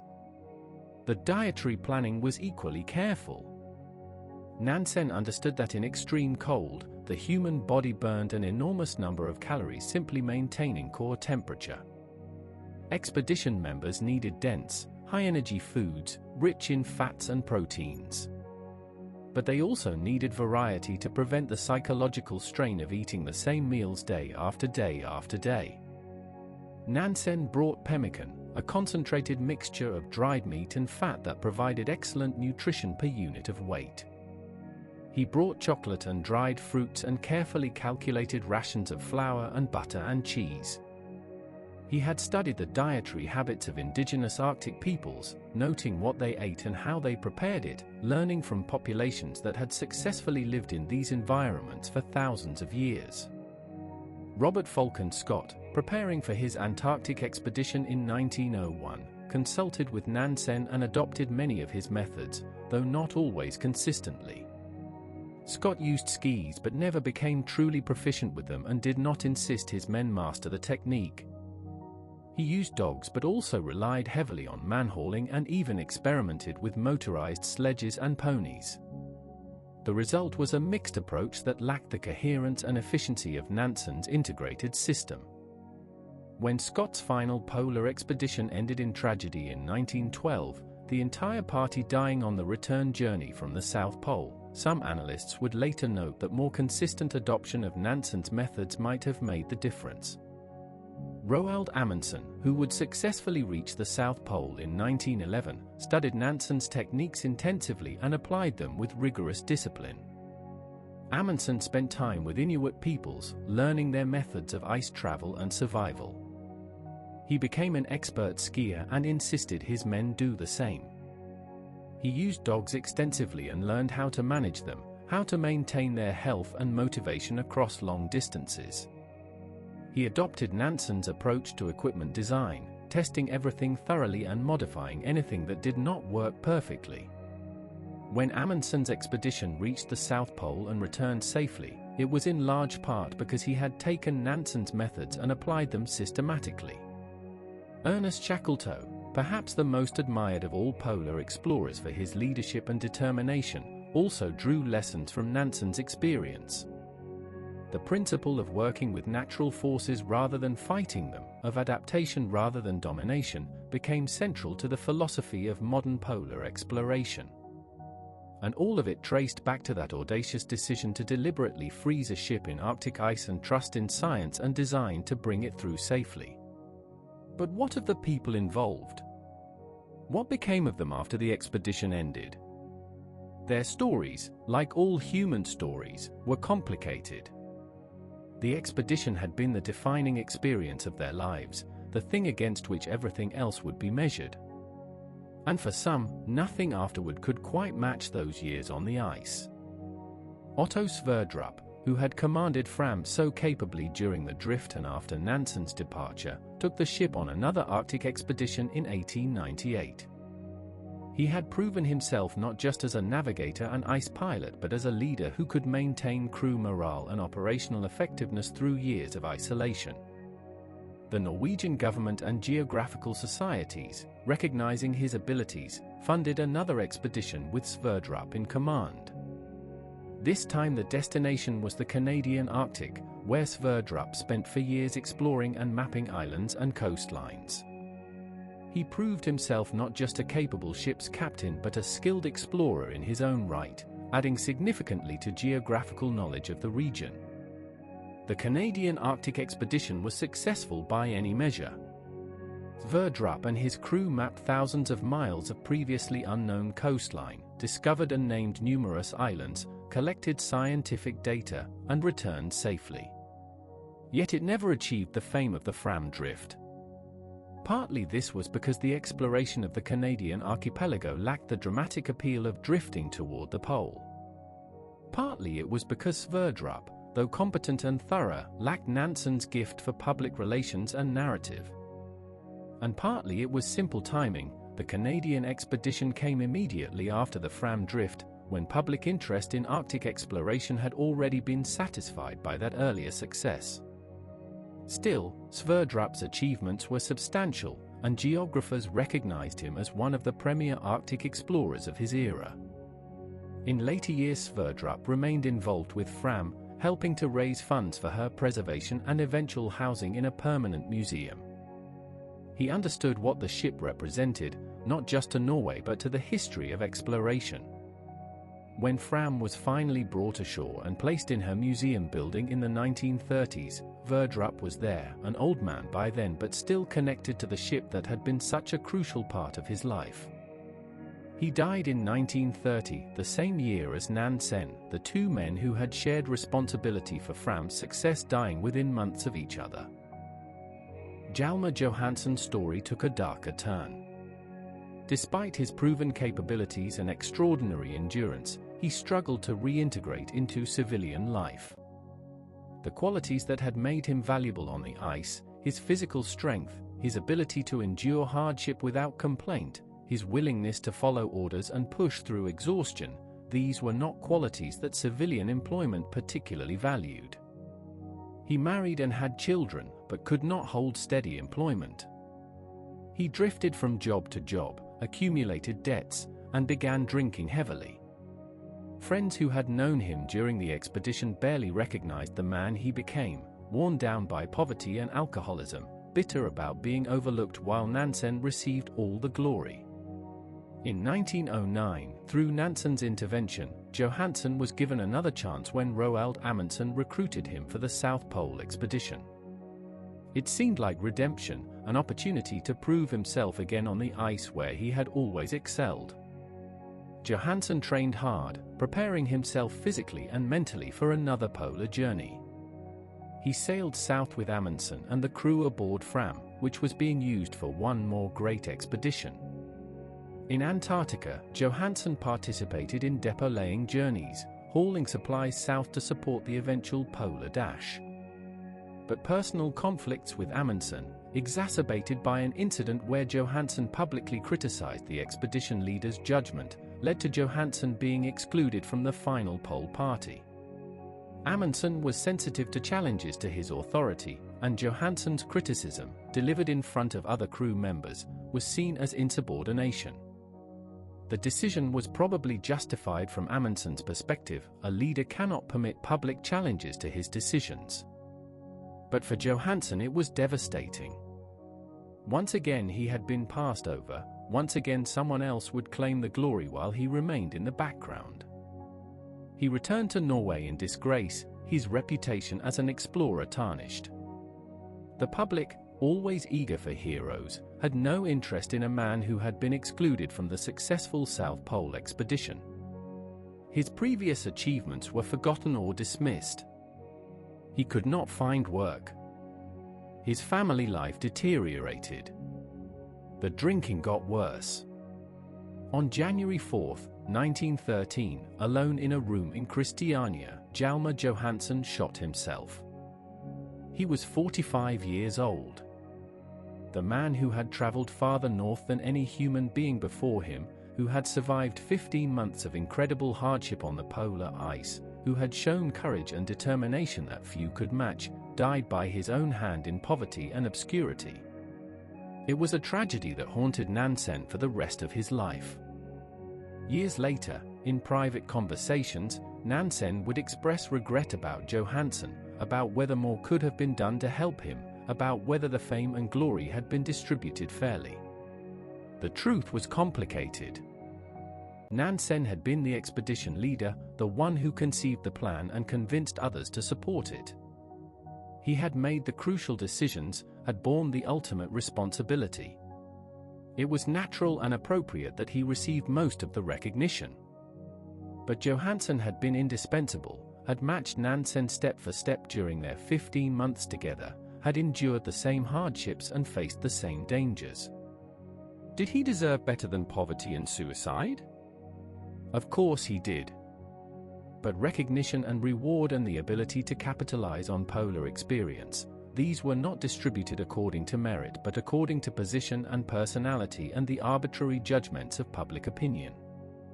Years later, historians would recognize Johansen as one of the 5 greatest Norwegian polar explorers, alongside Nansen, Amundsen, Sverdrup, and Karsten Bosch-Grevink. His name appears on monuments and in books about polar exploration. The recognition came, but it came too late to help him. His story is a reminder that exploration's glory often conceals personal tragedies, that the men who pushed themselves to extremes on the ice sometimes could not survive the return to ordinary life. Nansen himself never returned to active exploration after the Fram expedition. He was only 36 years old when the expedition ended, at the height of his physical powers, with the fame and resources to mount any expedition he chose. Invitations came from geographical societies around the world. Wealthy patrons offered to fund whatever expedition he might propose. The Arctic archipelago still had unexplored regions. Antarctica was almost completely unknown, with vast territories waiting for someone with Nansen's skills and experience. But he had accomplished what he set out to do. He had proven his theory, pushed the boundaries of human knowledge, and survived to tell the tale. The Arctic had taught him what he needed to learn, both about the physical world and about himself. He had tested his limits and found them farther than he expected. He had faced isolation and uncertainty and cold and darkness and had come through intact. He had no need to repeat the experience. Some explorers are driven by an insatiable need for adventure, by a restlessness that never lets them settle. Nansen was not that kind of explorer. He was driven by specific questions, specific problems to solve. Once solved, he could move on to other questions, other problems. Now he turned his attention to science, diplomacy, and humanitarian work. In 1897 he was appointed to a professorship in zoology at the Royal Frederick University, though his interests had already shifted from zoology to oceanography. The Arctic Ocean had fascinated him during the expedition, its deep water and complex currents, its temperature gradients and salinity patterns. This became his primary research focus. In 1908 his title was changed to Professor of Oceanography, reflecting where his research actually focused. He designed new instruments for measuring ocean properties, improved techniques for water sampling, and helped establish oceanography as a rigorous scientific discipline rather than just a sideline of geography or biology. He made several more voyages to Arctic waters, but these were scientific cruises rather than expeditions of exploration. In 1900 he sailed on the research vessel Michael Sars to the Norwegian Sea. The cruise focused on measuring ocean temperatures and currents, on understanding how Atlantic water moved into Arctic regions and what happened to it there. In 1910 he conducted oceanographic work in the North Atlantic, extending his understanding of ocean circulation beyond the Arctic proper. In 1912 he took his own yacht Veslemoy to Spitsbergen waters to study salinity in the North Polar Basin. These voyages were methodical and scientific, designed to answer specific questions about ocean behavior. These voyages extended and deepened his understanding of ocean currents, water temperature, and the complex interactions between different layers of the sea. His instrument designs, particularly the Nansen bottle for collecting water samples at specific depths, remained in use well into the 20th century. The Nansen bottle was brilliantly simple. It consisted of a cylinder with stoppers at each end, lowered open to the desired depth on a cable, then triggered remotely to seal both ends simultaneously. This trapped a water sample at that specific depth, preserving its temperature and chemical properties for analysis. Multiple bottles could be deployed on the same cable at different depths, creating a vertical profile of ocean conditions. Oceanographers around the world adopted the design, and variations of it were used for decades. But perhaps Nansen's most important work came in the years after World War I. Norway's geographical position and its traditional neutrality gave it a unique role in international affairs, and Nansen, as the nation's most famous citizen, became a natural choice for diplomatic missions. He had already demonstrated diplomatic skills in 1905 when he played a significant role in the peaceful dissolution of Norway's union with Sweden. That situation had been potentially explosive. Norway wanted independence, Sweden wanted to maintain the union, and both nations had military forces that could have been used. War between the two Scandinavian nations would have been a disaster, setting back decades of cultural and economic cooperation. Nansen's reputation as someone who could be trusted, who operated from principle rather than narrow national interest, made him valuable as an intermediary. He met with Swedish officials, with Norwegian politicians, with representatives of the great powers who had interests in Scandinavia. He helped craft compromise language that allowed both sides to claim they had achieved their goals. He calmed tempers when negotiations threatened to break down. The eventual result was that Norway gained its independence peacefully, without a shot being fired, without lasting bitterness between the two nations. It was a diplomatic triumph, and Nansen's role in it was widely recognized. Now, in the aftermath of an even more devastating conflict, his skills were needed again. World War I had killed millions, had destroyed empires, had left Europe in ruins. The old order was gone. New nations were being created from the fragments of collapsed empires. Millions of people had been displaced, their homes destroyed, their communities scattered. The victorious powers were trying to construct a new international system, one that might prevent another such catastrophe. The League of Nations was created as a forum for resolving international disputes peacefully, for coordinating humanitarian efforts, for providing a structure through which nations could cooperate. In 1920, the newly formed League of Nations asked Nansen to oversee the repatriation of prisoners of war stranded in various countries, particularly in Russia, which was in the midst of revolution and civil war. Hundreds of thousands of men, from dozens of different nations, were trapped far from home. Russia's civil war made travel dangerous and coordination difficult. Many of the men were in poor health, suffering from malnutrition and disease after years in prison camps. Simply identifying them, determining which nation they belonged to, and arranging transport was a monumental challenge. And this had to be done while dealing with a Soviet government that most Western nations refused to officially recognize, while navigating the political complexities of a Europe still bitter and divided from the recent war. Nansen took on this task with the same thoroughness he had brought to polar exploration. He established offices in major cities, hired translators and coordinators, negotiated with governments and railway companies and shipping lines. He dealt with bureaucrats who insisted on following regular procedures even when those procedures were clearly inadequate for the scale of the problem. He worked with military commanders who were suspicious of giving aid to enemy soldiers, even former enemy soldiers who now just wanted to go home. He faced funding shortages, political obstacles, administrative tangles, and the simple logistical nightmare of moving hundreds of thousands of people across a continent in chaos. Over the next 2 years he organized the return of more than 400,000 men to their homes in roughly 30 different countries.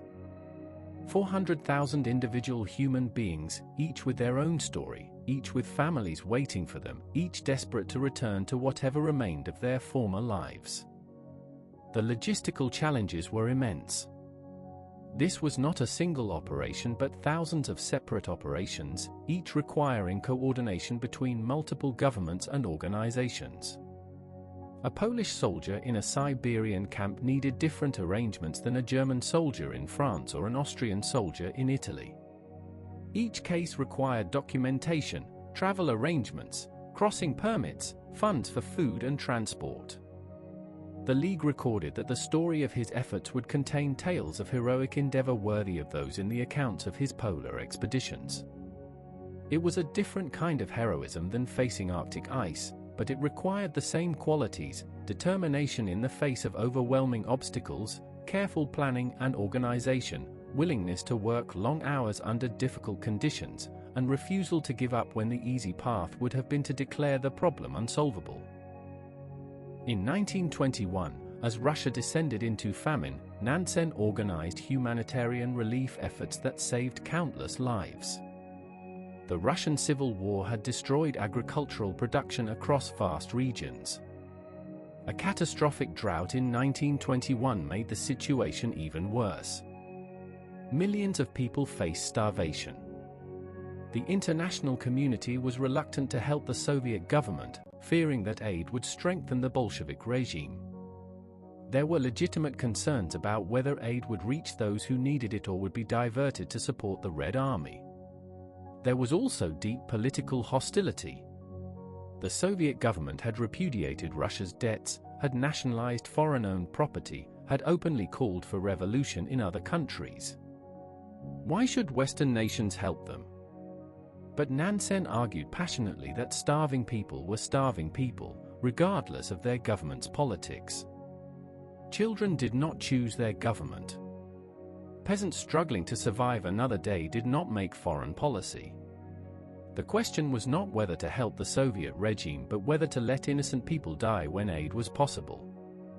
He raised funds from private sources when governments refused to help, coordinated relief organizations from multiple countries, and personally traveled to affected regions to assess needs and organize distribution.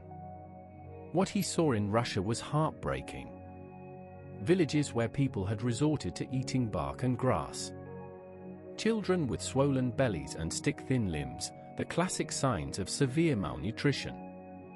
Bodies lying in streets because there was no energy to bury them and no one healthy enough to dig graves.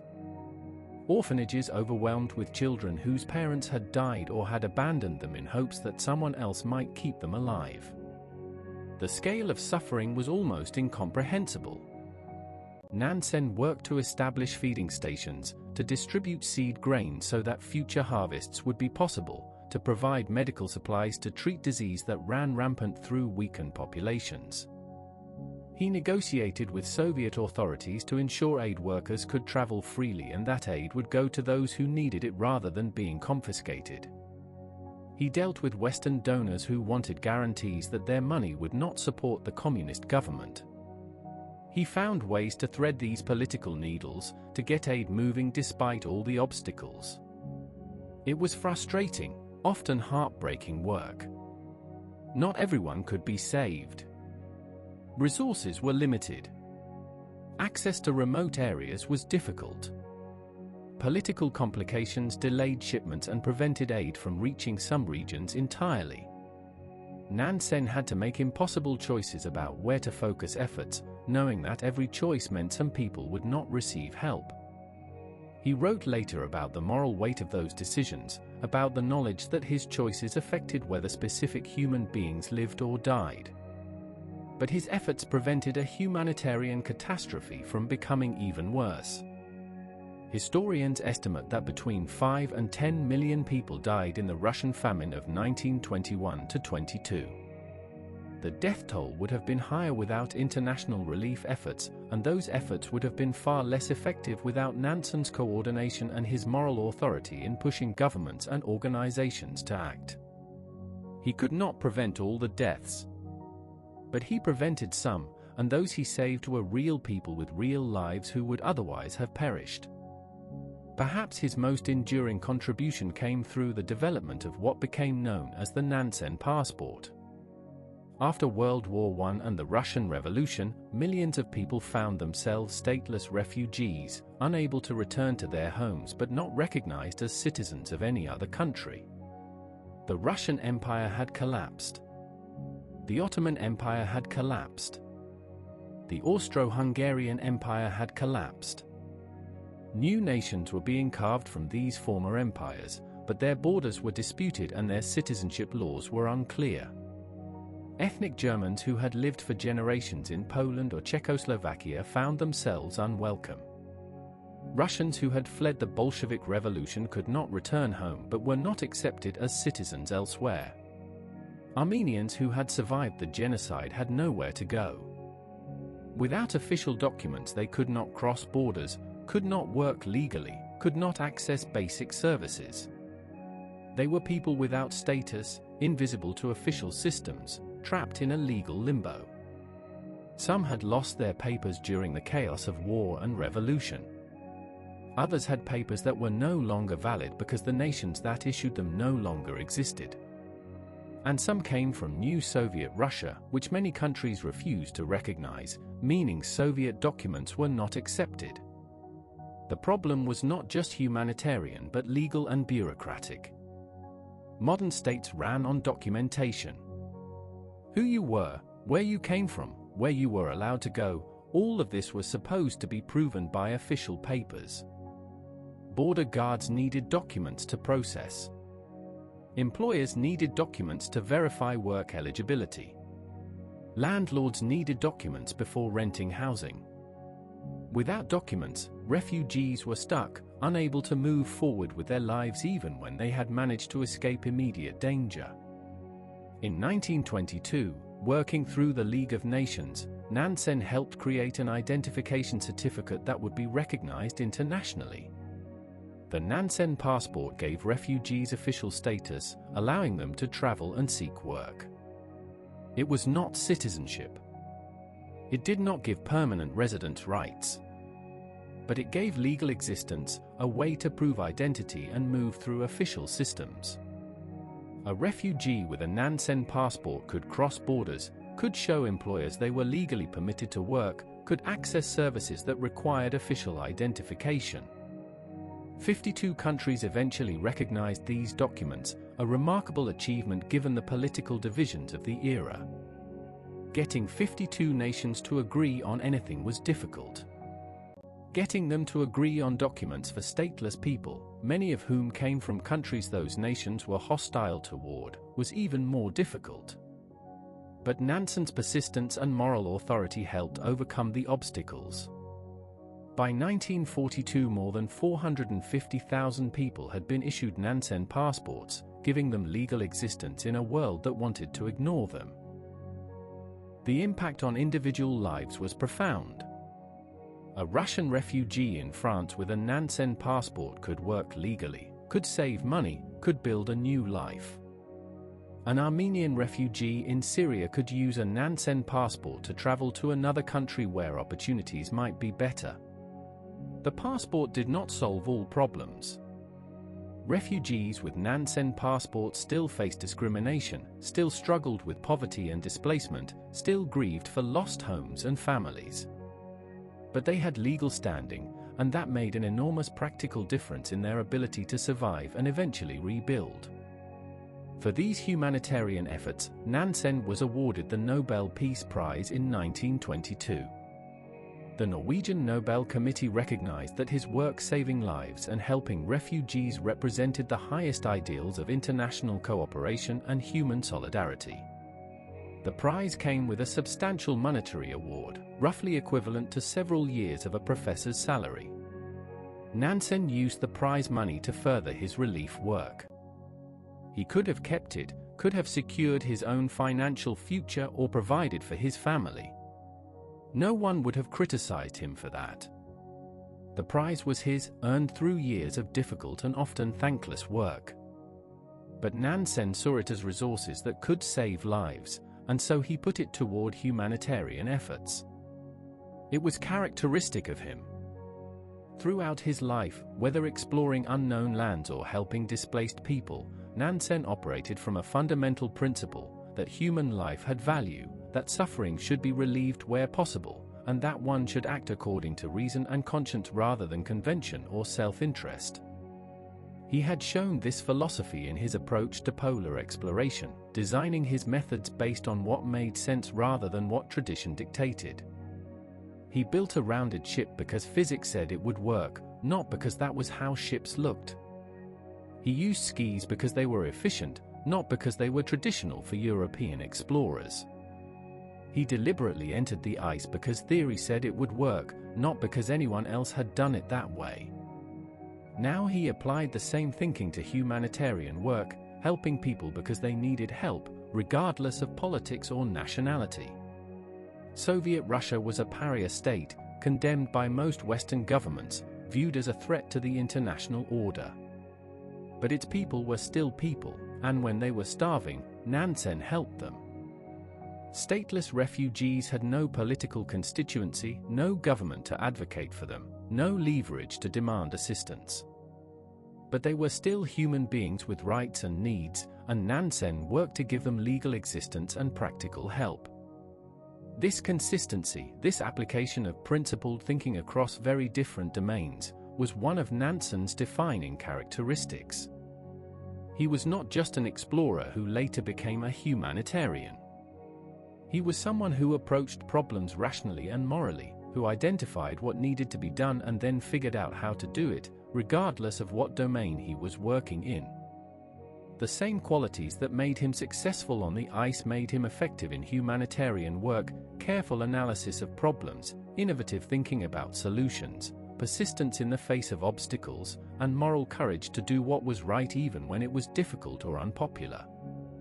Nansen continued working for the League of Nations through the 1920s, addressing issues of disarmament, refugee protection, and international cooperation. He became an advocate for Germany's inclusion in the League, arguing that lasting peace required engagement rather than isolation.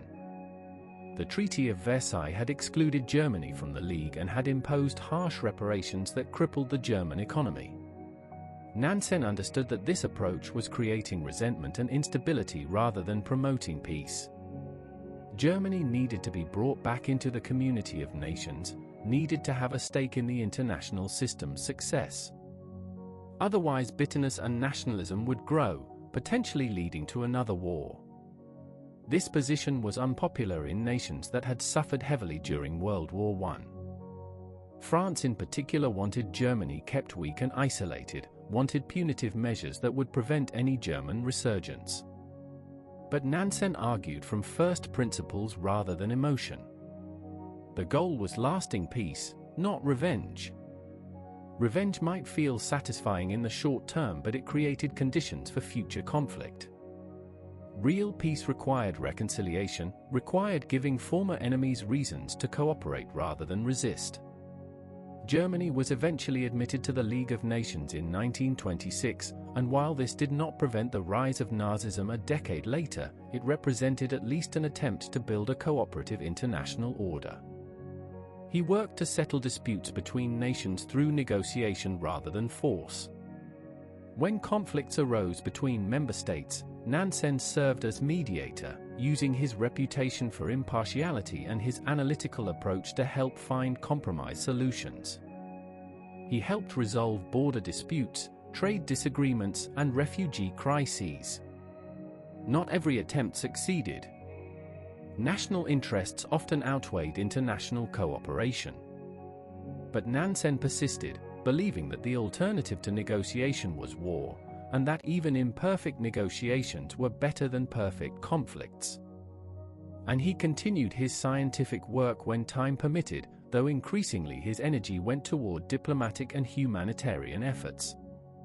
He still thought about oceanography, still pondered questions about ocean circulation and Arctic conditions. He corresponded with other scientists, reviewed papers submitted to scientific journals, mentored younger researchers. His name on a paper or his endorsement of research still carried weight in the scientific community. But the long days in laboratories or at sea were behind him now. His contributions to science were mostly complete.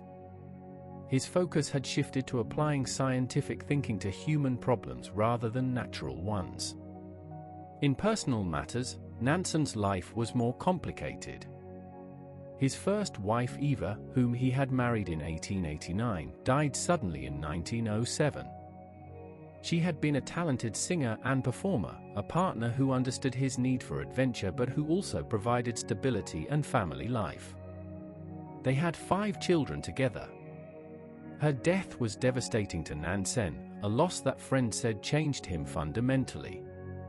He had faced Arctic cold and danger without flinching, but the death of his wife broke something in him. For months afterward he struggled with depression and isolation, unable to find meaning in his work or comfort in his achievements. Nansen remarried in 1919 to Sigrun Mundre, but the marriage was unhappy. His children from his first marriage resented the second wife, viewing her as trying to replace their mother.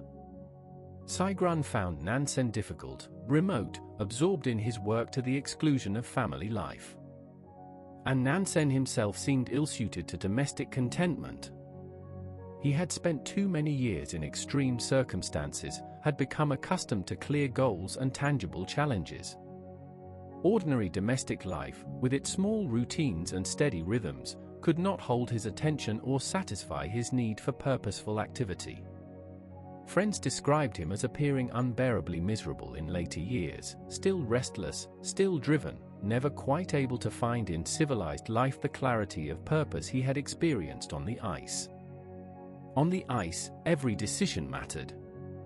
Success or failure, life or death, depended on getting things right.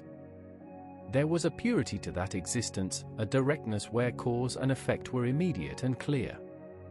In civilized life, consequences were distant and ambiguous. Efforts did not always produce results. The relationship between action and outcome was obscured by politics and bureaucracy and the complexities of human systems. He threw himself into his work because work at least had purpose, had goals that could be pursued and sometimes achieved.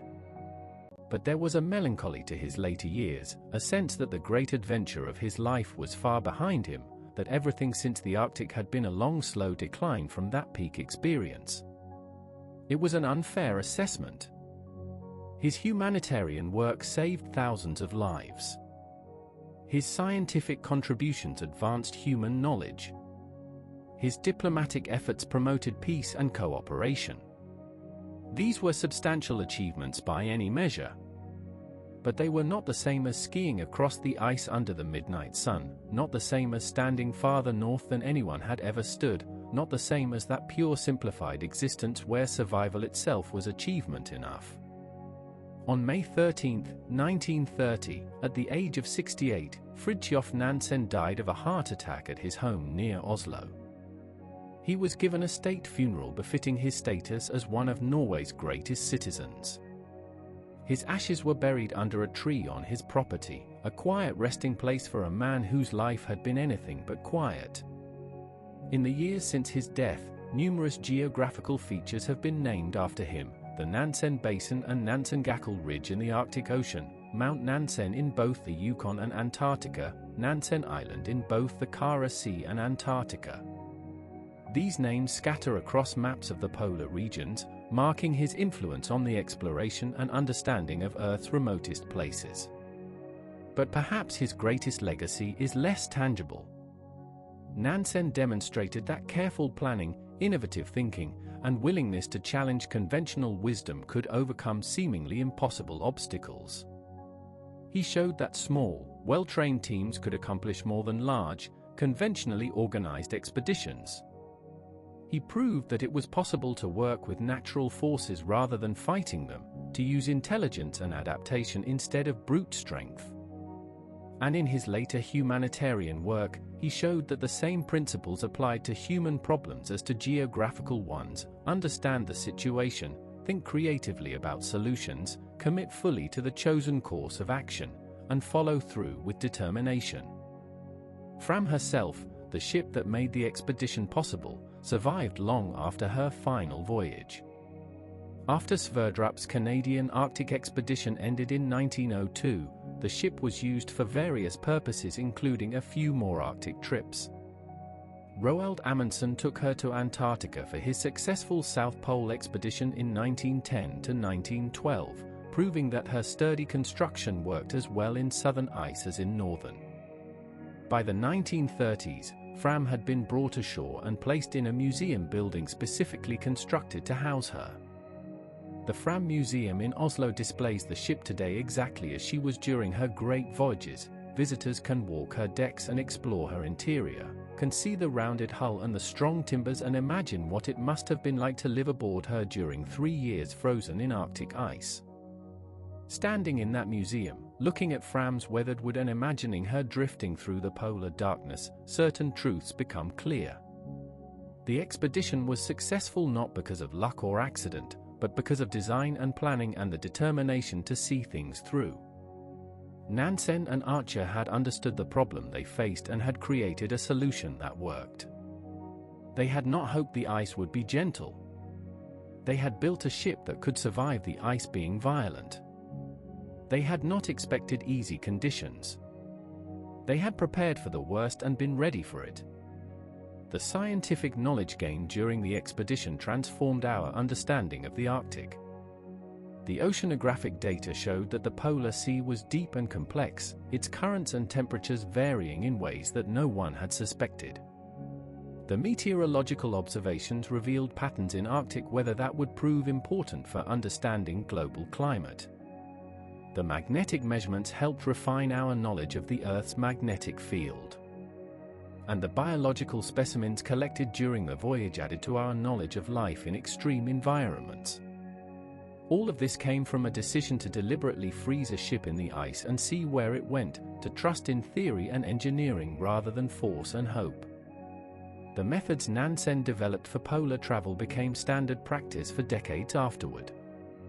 His emphasis on skiing, on using dogs trained in Arctic conditions, on careful calculation of loads and distances, on clothing designed for actual conditions rather than appearance, all of these became fundamental principles of polar exploration. When Amundsen reached the South Pole in 1911, he did so using Nansen's methods. When expeditions crossed Antarctica decades later, they built on the foundation Nansen had laid. The techniques may have been refined and improved, but the basic principles remained those that Nansen had proven during his dash across the ice to 86 degrees 13 minutes north. And there was a philosophical legacy as well. Nansen had shown that the way forward was not always to fight harder, to bring more men and more equipment and more force to bear on a problem. Sometimes the way forward was to work with the natural forces at play, to use intelligence and planning to achieve what strength alone could not. The Arctic ice had destroyed ships for centuries, and Nansen's response was not to build a stronger ship that could break through the ice, but to build a cleverer ship that could rise above it. That kind of thinking, that willingness to approach problems from an entirely different angle, that refusal to be limited by conventional wisdom, this was perhaps his greatest gift to future generations. The Fram expedition was, in the end, about trust. Trust in science. Trust in engineering. Trust in mathematics and physics and the predictable behavior of natural forces. Henrik Mohn had theorized about a transpolar drift based on the evidence of the Genet debris. Nansen had trusted that theory enough to stake his life and the lives of his crew on it. Colin Archer had designed a ship based on principles of physics and material strength. Nansen had trusted that design enough to deliberately let the ice close around it. The crew had trusted Nansen's judgment enough to follow him into 3 years of Arctic imprisonment. And all of them, collectively, had trusted that reason and planning and careful execution would be sufficient to see them through. They were right. The theory was correct. The design worked. The plan succeeded. And in succeeding, they changed not just what we knew about the Arctic, but how we thought about exploration itself. They showed that with sufficient understanding and preparation, the impossible could become merely difficult. They demonstrated that nature, even in its most extreme and hostile forms, operated according to principles that could be understood and used. The Arctic was still dangerous, still deadly to the careless and unprepared, but it was no longer completely mysterious. Nansen himself never claimed to have conquered the Arctic. He knew better. The Arctic could not be conquered, only understood and respected and carefully navigated. He had not defeated the ice. He had worked with it, had used its own forces to achieve his goals. It was a subtle but important distinction. Many explorers before him had set out to conquer the polar regions, to plant flags and claim victories. Nansen had set out to learn, to test theories, to expand human knowledge. His success came not from defeating nature but from understanding it well enough to survive in harmony with its forces. This approach, this philosophy of exploration as scientific inquiry rather than territorial conquest, would influence how we explore not just the polar regions but all frontiers. When humans eventually reached the moon, it was not through force but through careful application of physics and engineering. When we send probes to distant planets, we work with orbital mechanics and gravitational forces rather than fighting them. Nansen's legacy extends beyond the Arctic, beyond geography, into the very way we approach the unknown. The story of the Fram expedition is often told as an adventure tale, and certainly it was that. There were moments of high drama, of danger faced and overcome, of human endurance tested to its limits. But it was also, and perhaps more importantly, a story about thinking differently. About questioning assumptions. About trusting in science even when experts say you are wrong. About committing fully to a plan and seeing it through despite uncertainty and setbacks and the constant weight of doubt. When Nansen stood on the ice at 86 degrees 13.6 minutes north, farther north than any human had ever been, he was standing at the end of a journey that had begun years earlier with a theory about ocean currents. The physical journey from Norway to that frozen point had taken months of sailing and years of drifting and weeks of desperate sledging. But the mental journey, the one that really mattered, had taken longer still. It had required setting aside conventional wisdom, trusting in reasoning over authority, accepting calculated risk in pursuit of knowledge. That willingness to think differently, to challenge what everyone knew to be true, to trust in careful analysis over traditional practice, this was what made the expedition successful. The rounded hull of Fram was not just a design innovation. It was a physical manifestation of Nansen's approach to problem solving. Look at what everyone else is doing, understand why they are doing it that way, and then ask if there might be a better approach. The decision to deliberately enter the ice was not just audacious. It was the logical conclusion of accepting Mohn's theory and following it to its natural outcome. And so the expedition succeeded not despite being unconventional but because it was unconventional.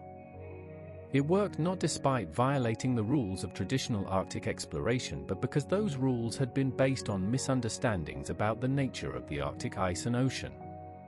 Nansen had better information, better theory, better analysis. And he had the courage to act on that analysis even when doing so meant ignoring the warnings of more experienced explorers who told him he was courting disaster. There is a lesson in this, one that extends far beyond polar exploration. Progress often requires challenging conventional wisdom. Innovation means doing things differently, not just doing the same things better. Sometimes the way forward is not to push harder in the same direction but to find an entirely new direction. And sometimes the most important quality is not strength or courage or endurance, though all of those matter, but rather the willingness to think carefully, plan thoroughly, and then trust in your analysis enough to act on it decisively. The ice never cared about Fram.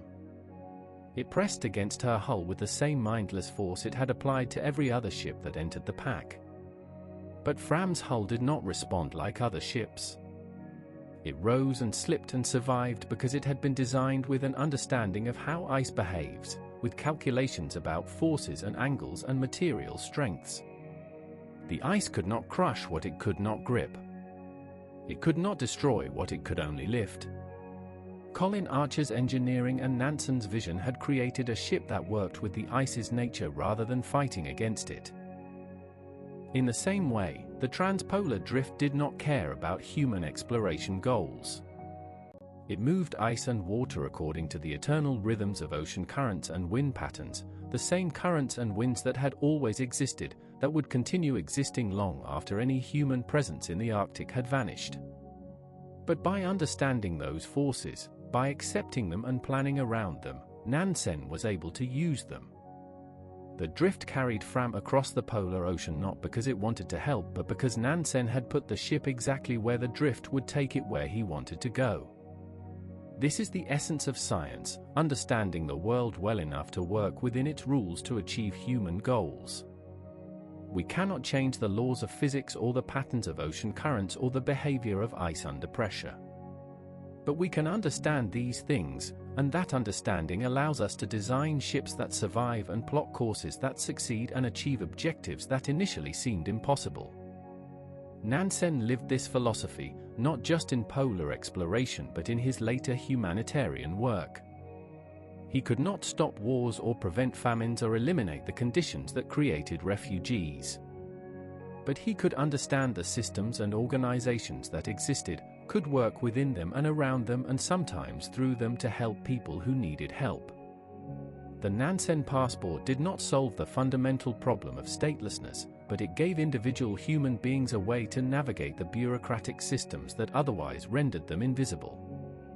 It was a practical solution based on understanding how governments and international organizations operated, just as Fram was a practical solution based on understanding how ice and ocean currents operated. There is a thread that runs through Nansen's entire life, from his Greenland crossing through the Fram expedition through his humanitarian work with the League of Nations. That thread is the belief that careful observation, clear thinking, and practical action could overcome enormous obstacles. He was not naive about the difficulties. He knew the ice was dangerous, knew that polar travel could kill, knew that international politics were complex and humanitarian crises were often intractable. But he also believed that understanding a problem was the first step toward solving it, and that with sufficient understanding and planning and commitment, solutions were possible. Not every problem has a solution, of course. Some obstacles are truly insurmountable. Some goals are genuinely impossible. But Nansen's life suggests that we often underestimate what is possible when we approach challenges with careful analysis rather than conventional assumptions. He was told, repeatedly and by people with extensive experience, that deliberately freezing a ship in Arctic ice was suicide. They were wrong, not because they lacked experience but because they lacked the analysis that showed why this particular ship, in this particular place, using this particular strategy, would survive. The expedition was not a matter of luck. It was a matter of design. And that distinction is crucial. Luck cannot be replicated. Luck cannot be learned from. Luck cannot be applied to future challenges. But design can be. The principles that made Fram successful, the combination of careful planning and innovative thinking and commitment to seeing things through, these can be applied to any challenge. They are not specific to polar exploration. They are general principles of problem solving, applicable wherever humans face difficult circumstances that require creative solutions. When we look at Fram today, sitting in her museum in Oslo, we are looking at more than just a historical artifact. We are looking at physical evidence that careful thought can triumph over conventional wisdom, that innovation works, that trusting in science and engineering and rigorous analysis is not naive but pragmatic. The ship's very existence proves that the impossible is sometimes just the untried, that what everyone knows to be impossible might simply be something no one has figured out how to do yet. Nansen demonstrated this, not once but repeatedly throughout his career. The Greenland crossing that others said could not be done. The transpolar drift that experts said would end in disaster. The humanitarian work that skeptics said was futile. In each case, Nansen looked at the problem, did the analysis, made a plan, and executed it. And in each case, he succeeded not by ignoring the difficulties but by understanding them well enough to find a path through them. This is what we can learn from the story of Fram, from the 3 years she spent locked in Arctic ice while the currents carried her across the polar ocean. We learn that nature operates according to principles that can be understood. We learn that understanding those principles allows us to work within them rather than fight against them. We learn that careful planning and innovative design can overcome obstacles that initially seem insurmountable.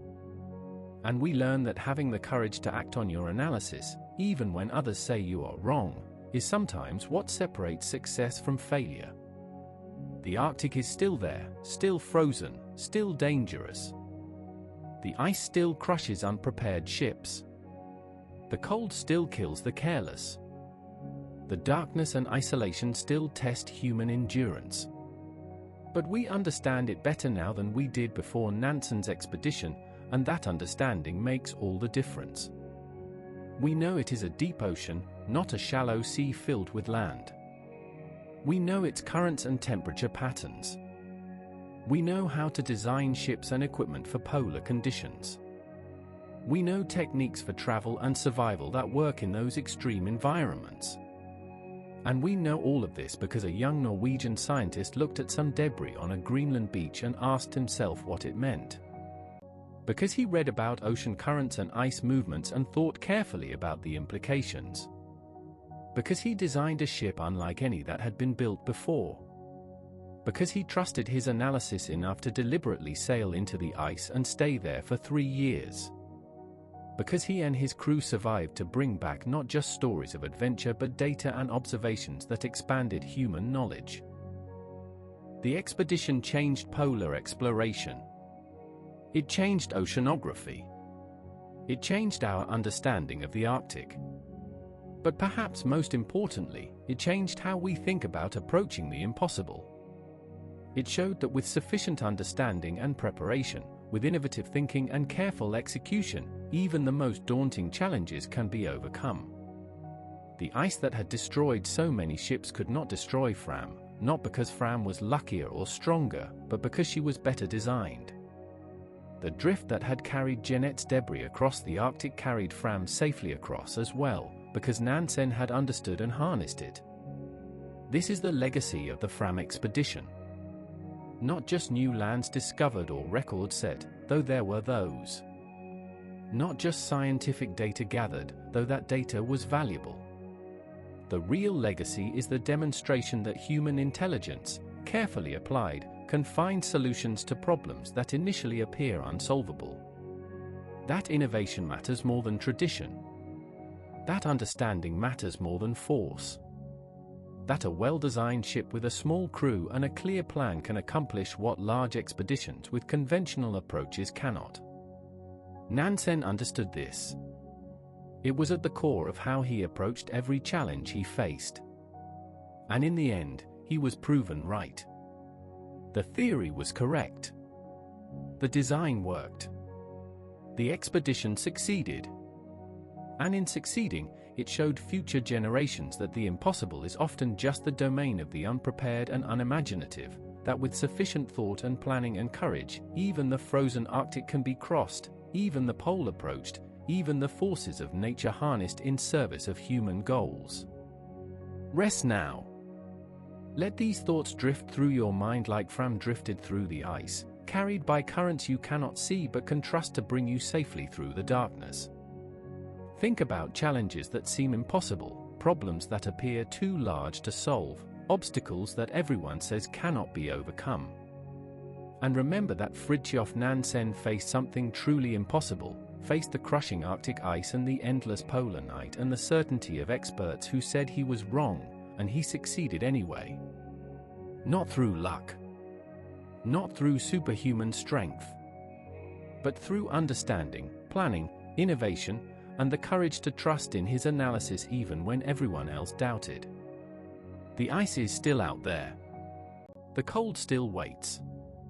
But it can be understood, and understanding makes all the difference. Fram proved that. 3 years frozen in the Arctic pack, drifting slowly west across the top of the world, and emerging on the far side intact. Impossible, everyone said. But they were wrong. Sleep well. Dream of ice and innovation, of courage and calculation, of ships that rise when they should sink and currents that carry you home despite every obstacle. Dream of what becomes possible when you think differently, when you trust in science, when you have the courage to attempt what everyone says cannot be done.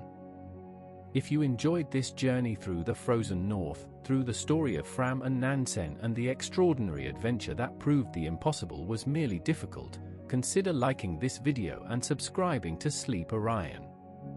Your support helps us create more of these relaxing journeys through history's greatest explorations and expeditions. Leave a comment telling us what exploration story you'd like to hear next. And most importantly, sleep well. Rest deeply. And remember that the impossible is often just waiting for someone brave enough to try it the right way. Good night.